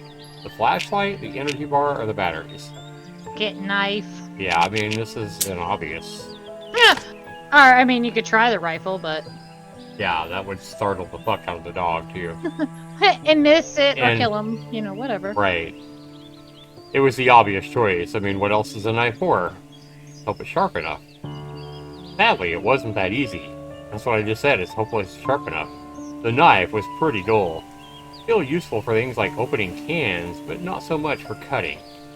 With a rope so thick, it would have taken ages before I got through even half of it. Oh boy. Rifle it is! I needed something else. Well, there's nothing else you're going to cut a knife with here, so it has to be the rifle. In the end, I concluded that trying would be a poor choice. Not only I couldn't predict if it would really work, but the sound of shooting would terrify the dog. Moreover, I could hurt him in the process. I needed to come up with something else. Well, an obvious choice. What else is a knife for? What? Why did that repeat that? Yeah. There's nothing else here that I can use to cut a fucking rope. God damn it, I bet you that energy bar will do it. Oh yeah? Those energy bars look pretty good, packed with fruits, wheat, and various kinds of nuts. Could keep you going all day long. But it's not like they could give me enough energy to tear the ropes with my bare hands. This wasn't a video game. Yes, it is. I needed something else. Natalie's sandwich. Natalie's sandwiches are doing a great job so far, and I still needed them to keep the dog occupied. Besides, it's not like I could actually use them for cutting anything. Batteries. I intended to use the batteries I had bought at the station and the flashlight, but so far I had neither the chance nor the need to do that. I took one out of the packaging. No, just no, there's no way to use a flashlight to cut... Wait, I have an idea. A flashlight itself was useless to me right now.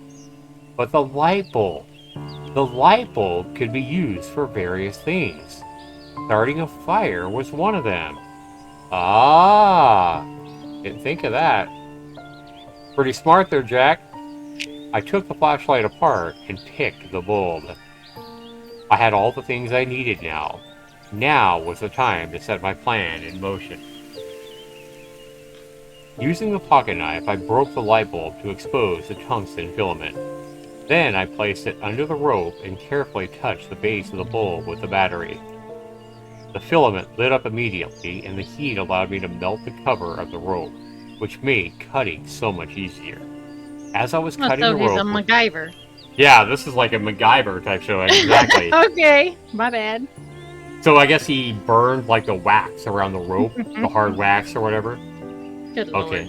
As I was cutting the rope with my knife, like the soft interior of the rope, okay, I kept watching the dog. He sat there and was growling from time to time. I knew that he would attack if he sensed any hesitation or fear from me. Dogs respond to emotions. I focused on the rope and tried not to think about him snapping at me. And I think you were saying something about that, Addie, were you not? The dogs respond to your emotions, they can sense fear? It took me a couple of minutes, but eventually the dog was finally free. Hey, buddy, your prison time is over now. Woof, woof. I love it. What do you want to do now? Not that you have much choice. Sorry, mate, but you look like a typical lapdog. Staying here is simply out of the question. Plus, your neck looks pretty bad. Someone needs to take care of that. Perhaps I know a guy, but I need you to come with me back to my cabin. It's an hour's walk from here, okay? So, what do you think? Are you up for a stroll? He barks. I'll take that as a yes. It probably wasn't a yes. The dog was still very wary and rather hesitant to follow me. No wonder. It was impossible to tell how long he'd been tied to that damn tree. Thankfully, last of the sandwiches... What? It keeps doing that. It keeps going back for no reason. Thankfully, the last of the sandwiches did the trick. Oh god, she's fucking ugly. Look at that. Somewhere else. Looks like a zombie. That's the crackhead. Yeah, no kidding. 4 o'clock in the afternoon, outside the cabin. I was able to lead the dog all the way back to the cabin. I pulled my phone out and called for reinforcements. I knew how to patch up small scratches, but this guy needed someone more skilled than me. Calling up Bob again? Oh. Yep. Jack says, "Hi, veterinarian boy." "Hi, Jack. You remember you must have been good with the ladies." Yeah, sure. I need your help. You know a thing or two about treating animals, right?" Yeah, a thing or two. Why? Have you had a change of heart about shooting animals?" No, nothing like that. I still hold my point. But I found a dog tied to a tree. Some bastard left him there to die. He's in really bad shape." "Did you beat up the guy?" "No, but I would have if I'd had the chance. Anyway, the dog needs your attention, Bob." "Well, I mean, it's awful. Let me just grab my gear and I'll be right there." "Are you going to leave your store unattended?" "Yeah, 2 hours won't hurt me. I've earned the weekend's money already. The troops that arrived recently at Murphy's base left a lot of cash." "Alright, thanks, man. I'll see you soon." Saturday at 5:23, inside the cabin. Bob came earlier than I expected. My guess was he had been speeding all the way. "Hey, Jack. Where's the patient?" You don't waste time, do you? He's over there." It took some convincing to get the dog to walk through the door, but in the end, a prospect of a warm place to rest won him over. Bob approached the animal slowly. He clicked his tongue to get the dog's attention, and then he extended his head, and so the dog could smell it. Smart. Unlike me, he seemed to know exactly what to do. Bob reached down to remove the collar. I wondered if he would be able to keep his hands intact. Fortunately, he was. Not only that, he also managed to clean the wound, even though the dog clearly wasn't happy about it. The animal began growling and leaning away, but the fearless man grabbed him firmly. The dog calmed down. Although I wouldn't openly admit it, I was impressed. I would have never guessed that a simple guy from a small gas station knew so much about handling wild animals. To be honest, I used to look down on him. I didn't know why exactly he had abandoned his studies. He seemed amazingly skilled. I doubted if it was because of poor marks. Alright, I did as much as I could here. The wound isn't exactly that bad. His neck is swollen, and there was some bleeding, but the cut wasn't that deep. He's a tough little fellow. But remember, in the end, I'm not a specialist. You should take him to a professional, Jack. Yeah, I know. There's no vet around here, and driving this fellow back with all that wound, it would have been pretty hard on him. That's why I called you. Yeah, he doesn't seem too open to trips with strangers yet. I also brought you some dog food. Don't give him too much at once. If he didn't eat for a few days, he might not digest it properly. Anyway, what will you do with him? Give him to my daughter. Right? I don't know yet. When I found him, I just tried to help him. I didn't have much time to think about what to do with him. Okay. I don't feel like giving him away or to a shelter. Maybe you could take him. He seems to trust you, Bob. I would love to have a dog. You know fully well that I can't, Jack. Don't tempt me. Why not? You seem to be doing well these days, and... No, just no. You don't know how serious my debts are. I won't take responsibility for a living creature when I can't predict if I'll be able to pay my own bills next month, you know? How a young guy like you got such serious debts, man? Well, long story short, back when I was still studying, me and my brother took over our father's company. It was in pretty bad shape, but we were sure that we'd be able to restore it and start making money again. I even dropped out of college to have enough money to make it work. It didn't work out. The amount of work overwhelmed both of us, but we didn't want to give up. We were stubborn, me and my brother. Eventually, we went to a bank for a loan, and that's how we wound up in debt. At one point, my brother decided that it was all my fault, that I hadn't done enough, that I was slacking. He accused me of all the bad decisions, his bad decisions. I snapped and I just left. I've taken his gun with me. A few months later, it ended up here. Oh, that sounds tough. Yeah, I doubt there's anything worse than losing your close one's support. Sometimes it's better to just leave than to manage with a tough person. But hey, it's all water under the bridge now, unless my brother comes back after me to collect his gun, ha ha ha. I didn't know that you own a gun. Well, I needed to look after my business. You just never know. So, what do you intend to do with this dog? Actually, I was talking with Hope about adopting a dog just yesterday, right before we started arguing. You seem to argue with your family a lot recently, Jack. I can sense that you're angry. Oh, really? What is it? Does my aura give it away? See, it comes out again. It doesn't matter if you believe me or not. Anyway, Hope accused me of not spending enough time with her, so I was thinking maybe getting her a dog would be a good way of, reconnecting with her. Well, it sounds like what she needs is your love, not a pet, Jack. A dog was just her way of drawing your attention. I know, but it seems like a good start, right? Sure, any reason to spend more time with your kid is a good reason. You should give the dog a name. A name. Coming up with a name was always tricky. It would have taken weeks if I was to really think it through.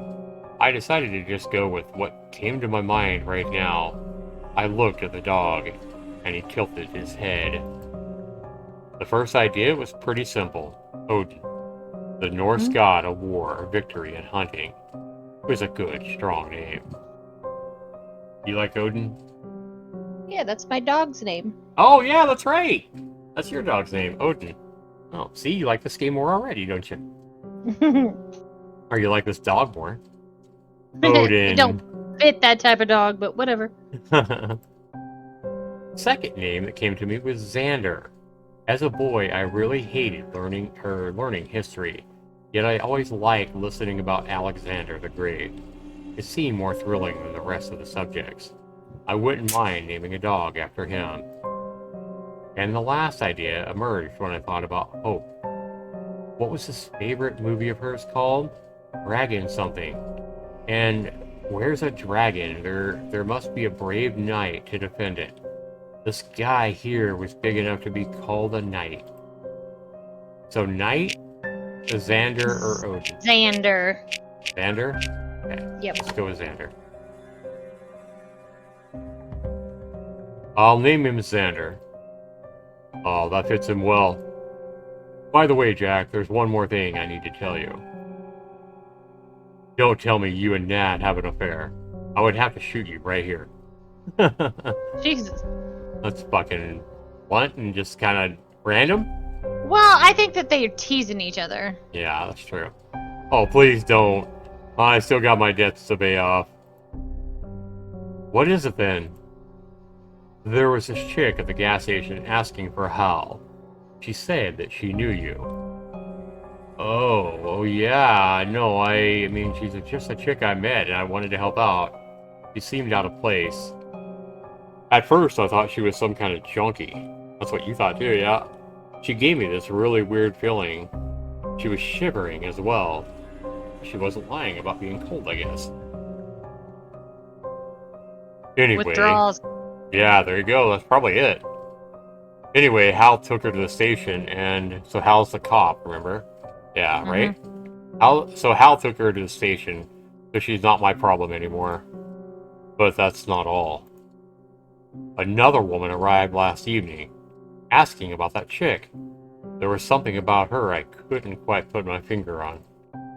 And boy, was she a stunner. You should have seen her. She was lean like a doe. What was I saying? Thinking about her curves, I guess, huh? The other woman. Oh yeah, she asked about the military base. I thought she might be a spook or something. A spook? You've been watching too many action flicks, Chief. I'm telling you, man, something's going down. So many new soldiers arrived yesterday. Now this woman. There was also a guy with a briefcase this morning, and he... Hold up, Bob. You're getting carried away here. It's just another weekend in town, only with some outsiders traveling through.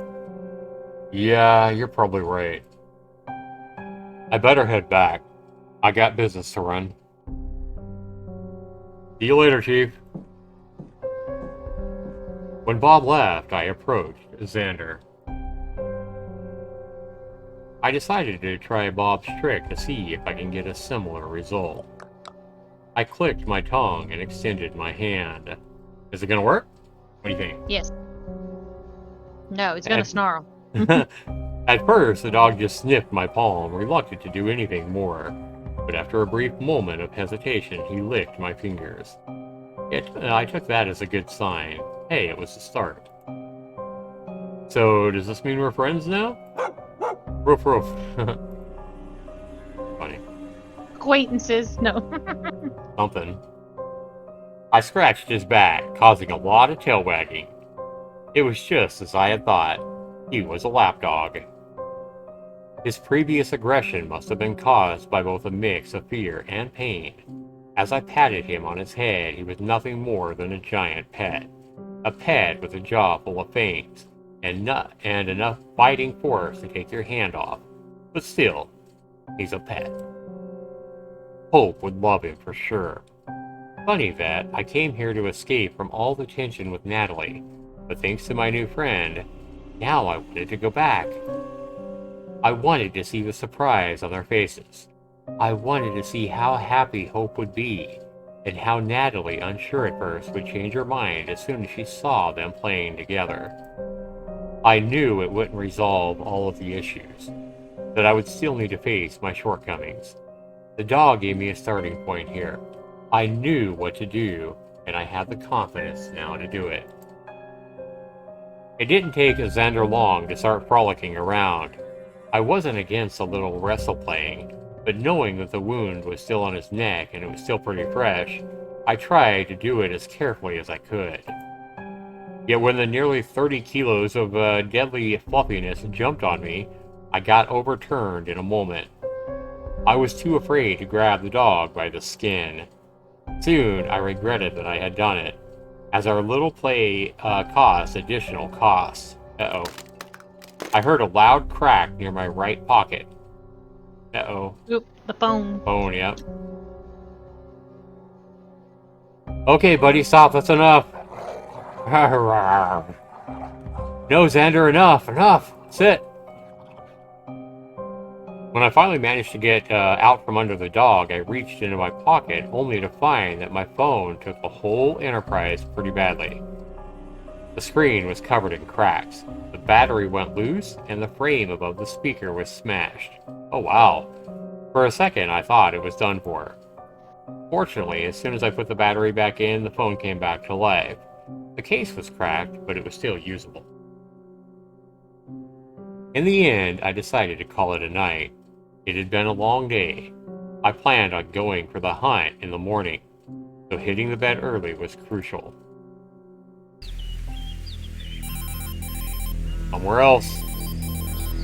Here we go again with the dark side. Reporting in. This is not a scheduled call, Agent. The woman got away. No one told me what to expect of her. She attacked several people at the hospital. I saw it. Calm down, Agent. This wasn't in the briefing. This girl basically bid her way out of the hospital and jumped off a third-story window. What the fuck? She was like mad. I've never seen anything like this. And others. The locals are shocked. The sheriff wants to organize a manhunt. I've already seen soldiers from the military base moving around the town.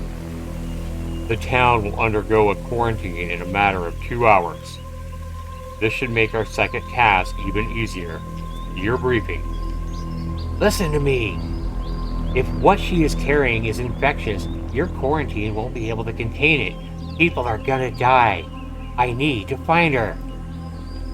Calm down, Agent. Focus on your second target and let us do our part. What about my extraction? You'll figure something out. Your task now is to secure the scientist and get him out alive. And the second asset? He is none of your concern. Find the scientist, get him out alive, and bring him to us. Do not fail this time. We would be very sorry to see you go. And they hung up. Wow. The difference in the music is way different. Sunday at 5:30. It was still dark outside when I woke up at 5:30 in the morning.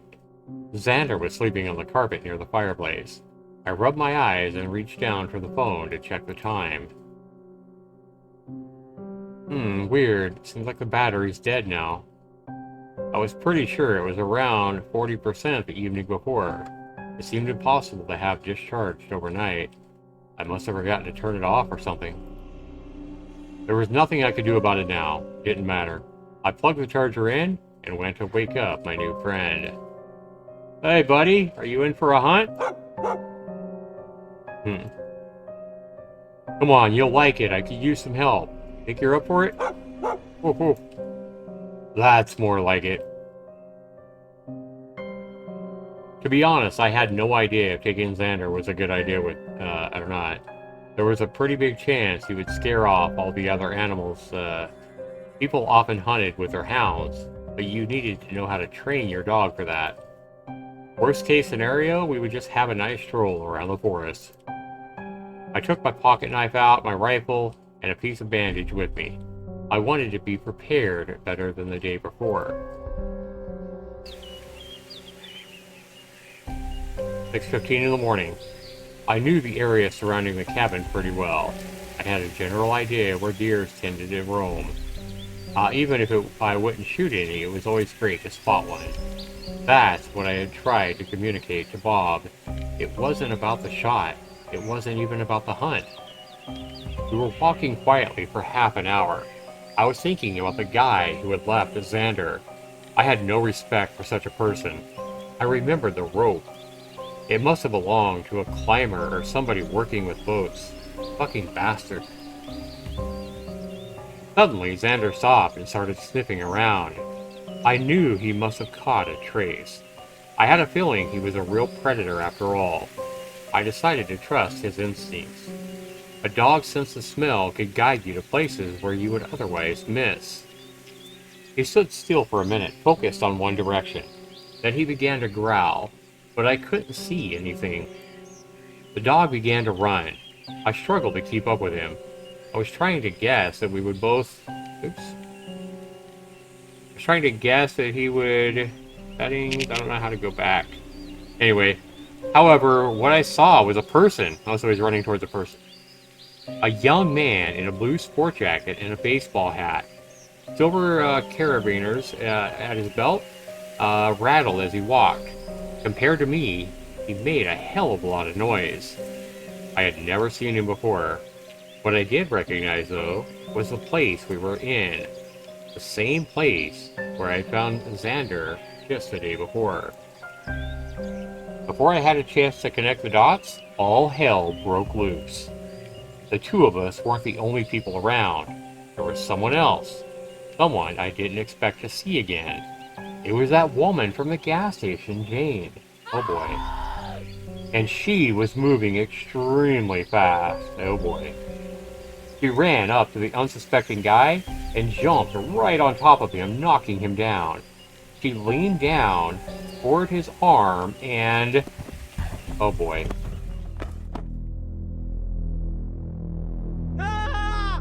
That's when the screaming started. At first, I couldn't really comprehend what the fuck was going on. My mind tried to come up with some kind of explanation for what I was seeing. Maybe they were just fooling around? Maybe it was some stupid charade? Maybe I was dreaming? I took some time before the reality of what was happening hit me fully. I would never forget that sight. Okay. We got a zombie woman here. Jane bit a part of the guy's arm out and swallowed it. I saw her face. She was covered in blood when she bent down again to sink her teeth into the guy's throat. It was no longer a human face. Look at that fucking tongue. That's the meat. Oh, that's the meat that she's chewing on. Oh, okay, I was gonna say. Yeah, that's the meat from his arm, okay. It's hanging out her mouth like that, like a tongue. Blood all over her face. Look at those eyes. Ugh. This poor guy. He just getting eaten alive. He was devouring a living person. Exactly. The person eating him alive. Can you even imagine that? No, I can't. The guy was screaming in pain. He was trying to push her off, but didn't have enough strength. When she reached for the neck, it was already too late for him. Soon, the screaming was replaced by gargling and gnawing. I couldn't move. I was paralyzed with fear. Intense fear, I can imagine. Xander reacted first. Oh boy. He lunged at Jane, clenching his jaws into her hand. Oh shit. I don't know where her strength came from, but she tore the dog's jaws open and threw him away, as if he were just a paper doll. Oh my god, she fucking killed that fucking dog. I just tore his jaws open. So his jaw is probably like hanging. He wouldn't look like that at all if these words are right. Oh, that's sad. Well, that's good. We don't need them to be any more detailed than that. Yeah, true. And that's when she noticed me. Even though there were more than 20 meters between us, I could see it in her eyes. They weren't human anymore. She wasn't a human. She was something else. There was nothing in her face beside a primal rage. It was an ancient fury of a wild beast in its most basic form. Damn. She lunged right at me. Her moves were quick and determined. She caught up with me before I had any time to think. Moments like this make you act on just your instincts. Shoot her or try to overpower her? Shoot the bitch! Right? Shoot her. I never gave it a conscious thought. I raised my rifle, and that was my instinct right there, just saying shoot her. I hope it's right. I raised my rifle, my body acted on its own, recognizing the familiar motion. I aimed and took one shot, and for a split second my mind became crystal clear. I wasn't sure if it would make any difference at all. I breathed out, and it awaited the sentence. No boy. Whew. It was enough. I shot her right in the chest, and through her lung. She was squirming on the grass, whimpering. As her breath grew desperate and her moves sluggish, she started crying. I'm a murderer. I just killed an innocent woman. The woman, she was eating a man live and ripped the dog apart. That is not innocent. Right, but she looks innocent here. When I shot animals, I always made sure they didn't suffer. If I missed my mark, I shot again. Oh god, no, I couldn't do that. Yeah, but this was different. I stood above a young woman now, crying in pain. A woman who tried to eat a man alive just a few seconds prior. A woman who I had met 2 days earlier. What was I supposed to do now? Shoot her again? Shoot her. Yeah, just shoot her again. We know what she just did. We're gonna make sure we kill her. Because I don't want her coming back, and I'm just saying. I couldn't stand the sight anymore. I reached for my rifle and took aim. As I looked through the gun sight, our eyes met again. But this time, something was different. She was calm. It looked as if her eyes begged me to end the pain. Those weren't the eyes of a beast anymore. It was her. I couldn't bring myself to speak her name. The shot broke the dead silence of the forest. I'm not sure how long I was still, staring at her empty eyes. They were just mesmerizing. At one point it came to me. It was the first time I had ever shot another human. I was a murderer now. I killed another person. It didn't matter why. I ended the life of somebody who had a family, who had friends and dreams. And I took that all away. Now he's feeling guilty. Which is understandable, right? Right. I mean, it's normal human guilt after killing a person. I threw up. I can imagine. As I was struggling to catch my breath and get a grip on myself, I remembered that Xander was still out there. I had to find him. Why? He's dead. I swear to God, if he's alive. I hope that she didn't tear his jaws open like it made it sound like she did. The first thought that came after was Natalie. I touched my pockets, feeling for my cell phone. I need to get back to the cabin. As I decided to head straight back to the cabin, I heard a quiet whine. I looked around frantically, searching for Xander. He was nearby, whimpering softly and licking the face of the now dead man. I wondered if that was his former owner. If so, what was he doing out here? Had he come to end his unfinished business, too afraid that someone would find out? Or maybe he had a change of heart, and he came to get his dog back. Guess we'll never know now. I called out to Xander and started running back.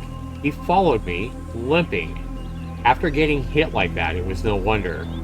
Oh, maybe she didn't tear his jaws open like that. I had no idea what was going on and why that woman attacked me. The only thing I knew for certain was that I needed to call Natalie now. I had to make sure she was safe. There was no time to waste. I picked up my pace. Well, at least we still got our dog. The sight of the massacre was still fresh in my head. With all the might, I tried to think about something else, but the memory of all the blood and the torn-out fragments of flesh was haunting me relentlessly. It was like a horror movie playing over and over right in front of my eyes. My stomach turned upside down whenever I thought about what had just happened. I could picture Jane's eyes staring back at me when I had taken that shot. I knew it was the right thing to do. I mean, it had to be. I had shot a young woman point blank in the head.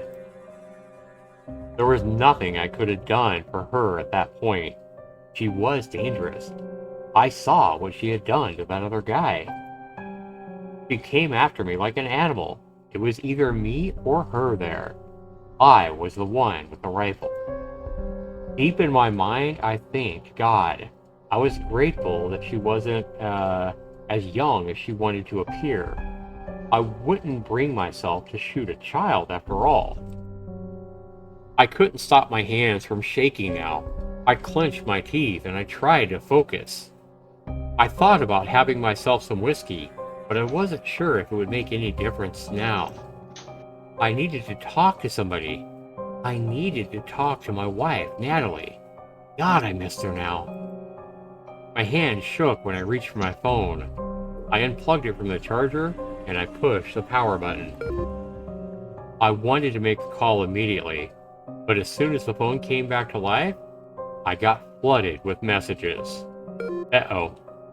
Missed call, missed call, missed call, voice message, missed call, missed call. There were at least a dozen unread messages. They were all from yesterday. How was it possible for me to miss so many calls? When I looked back at the phone, I realized how. Back when I was playing with Xander, the screen wasn't the only thing that got smashed. I must have somehow damaged the speaker. The phone must have been constantly ringing, but I just didn't hear it. That would also explain why it was discharged in the morning. But who was calling me so many times and why? I needed to hear the voicemail, but the speaker wasn't working. So I did the silliest thing that came to my mind. I punched the goddamn thing. And you know what? It worked. I quickly connected with my voicemail. You have 4 new messages. First new message. Message recorded on Saturday, 11:48 p.m. So Saturday night. Dad, please pick up the phone. This junkie they brought in yesterday, she snapped. I mean, God. She attacked some of the staff. There were only 3 of us. Another nurse and Dr. Jacobs got bitten and scratched. I have never seen anything like this. I'm okay, but... She jumped out of the window and she vanished. I'm worried about Hope. I'll be heading back home. Call me back soon. Voicemail. Second new message. Message recorded Sunday, 12:15 a.m. About 45 minutes later. Pick up the phone, Jack. You need to get back here, Jack. This isn't a time to play your silent treatment now. Besides, this is woman's domain. The people I've told you about are getting worse. Some of them have a terrible fever now. One got really aggressive and we needed to sedate him. Something's not right here. Please call me back as soon as you get this. I'm really scared. Voicemail. Third new message. Message recorded Sunday, 1:32 a.m. Jack, I hear gunshots here in the hospital. I need you to get back right now. What the hell is going on? Oh no! Ah! Uh-oh. Fourth new message. Message recorded Sunday, 4:56 a.m. Oh, what is this one gonna be? His daughter calling? Natalie. No. I'm coming for you, Jack. I've left Hope with stay where you are. The signal. Wait, what? She's coming for me, so she's coming to the cabin. The message ended abruptly. And why then are you gonna leave your kid? She said she left it with somebody. And then it hit me. Sunday, 4:56 was only 3 hours ago. All of this had already happened. And Natalie. Oh shit. Uh-oh.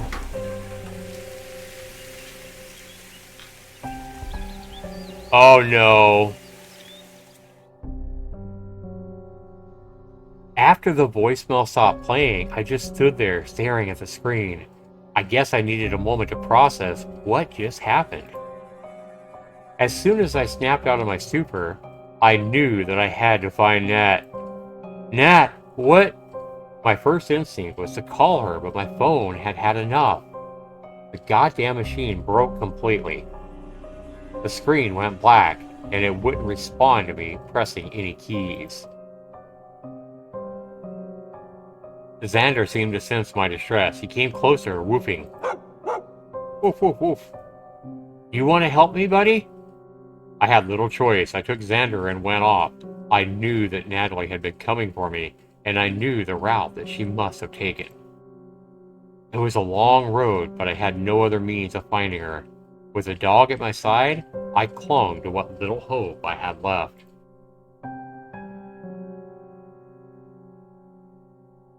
Dun dun dun! I Right? scarcely remember getting into the car and setting off. Sweat trickled down my back the entire way. I wasn't speeding only because I worried I might miss her. Eventually, I found our roadster, crashed beside the road. I parked there and went out. Natalie was nowhere to be seen. My heart skipped a beat as I scanned the surroundings. My thoughts just scrambled. I couldn't bear the thought of that last memory Natalie would have of me. That would be that of an absent jerk, and an absolute too. That our argument would be the last time we saw each other. That would be a scary thought. Right? I had to find her. I had to find her and make things right.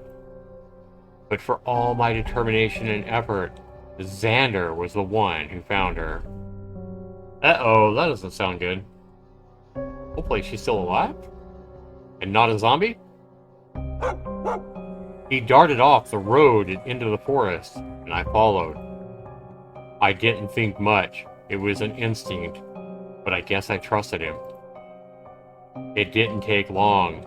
We didn't even move far from the car before I saw her, stumbling between the trees. Oh boy. She didn't seem to recognize me. Oh no. Her eyes were dazed and her skin dead pale. Oh boy. Well...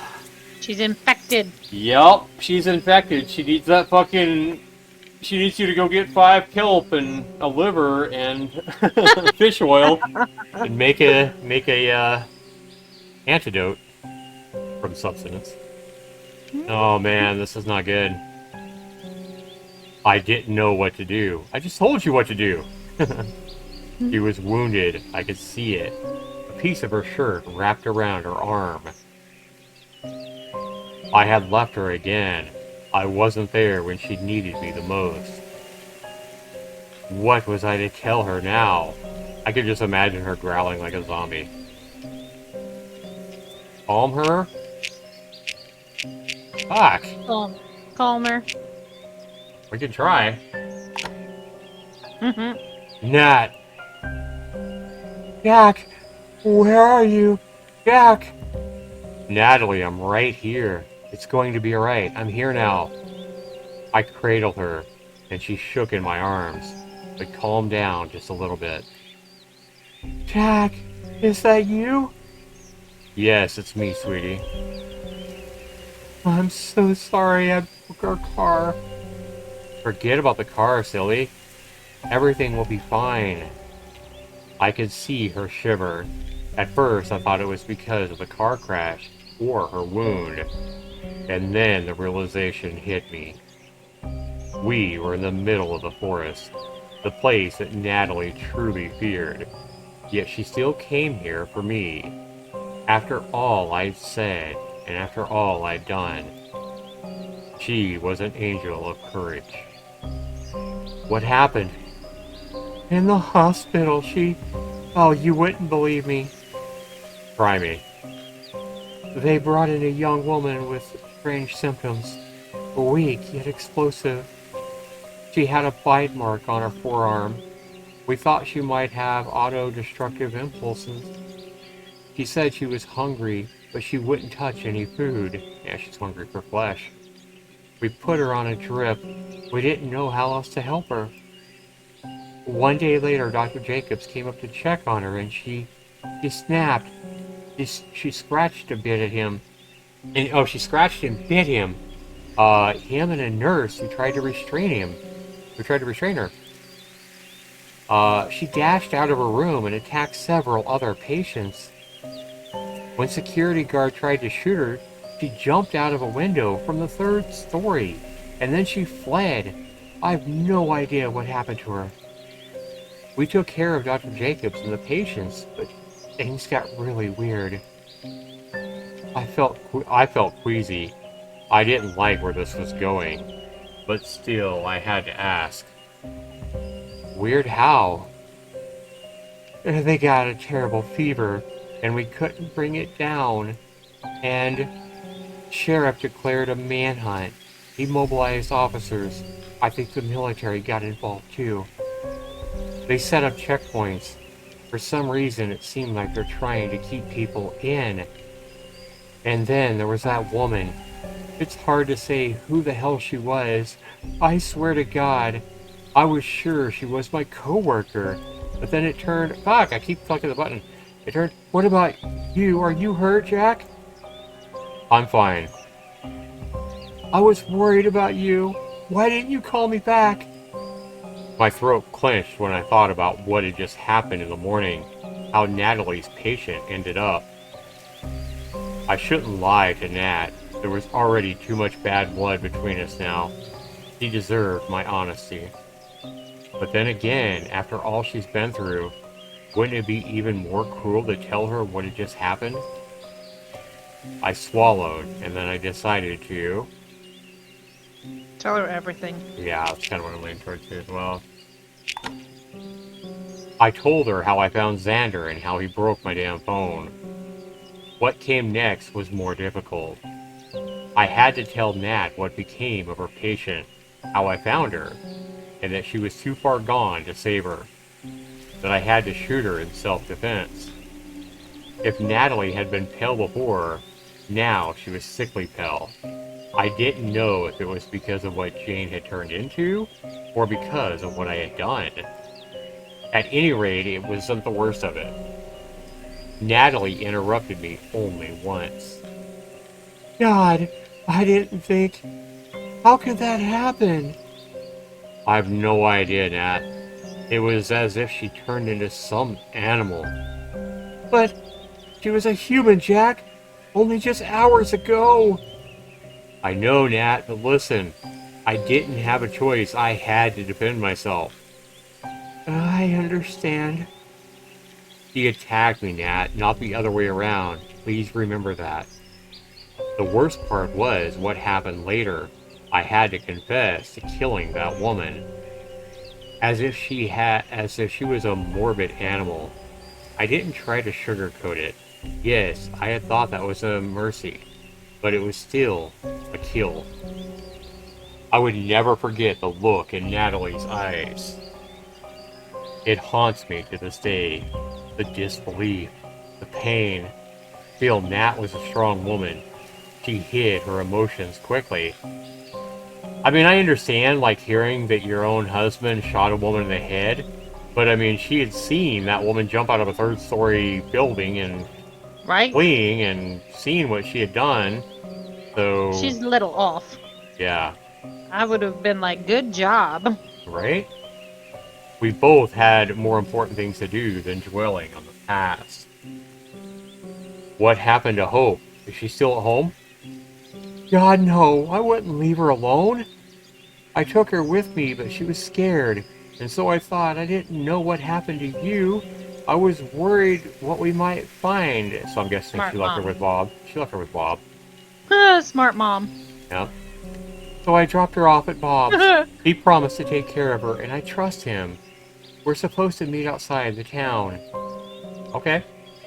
Good job. Will shoot me. For the moment back then, I felt relieved. I thought about that regardless of what happened to me and Nat. At least our daughter was safe. Exactly. I didn't know anything then. Oh shit. Oh boy. The woman. what the hell happened here? What the fuck? What the fuck? And this is why I was anxious for part 2. Because that's where it ended. Damn! You can see how that would be a cliffhanger, huh? Right. Perseverance, part 1. Well, you guys can play this for free. When I played it back in 2018, I just went back and looked at the video. I think it was $3.99. Looks like probably not long before the developer made part 2, he probably put it at, for the part 1 for free, because it wasn't a super popular visual novel. Not a lot are. Not every visual novel is Doki Doki Literature Club, right? But yeah. It didn't look like it had a ton of, reviews, even now being free. But the developer probably wisely made the first part free to try to suck people in and get them to this cliffhanger so that he could sell part 2. And part 2 is what we'll be playing here in a few days. Are you willing to watch that with me or be here for that, Addie? Are you into this? Yeah.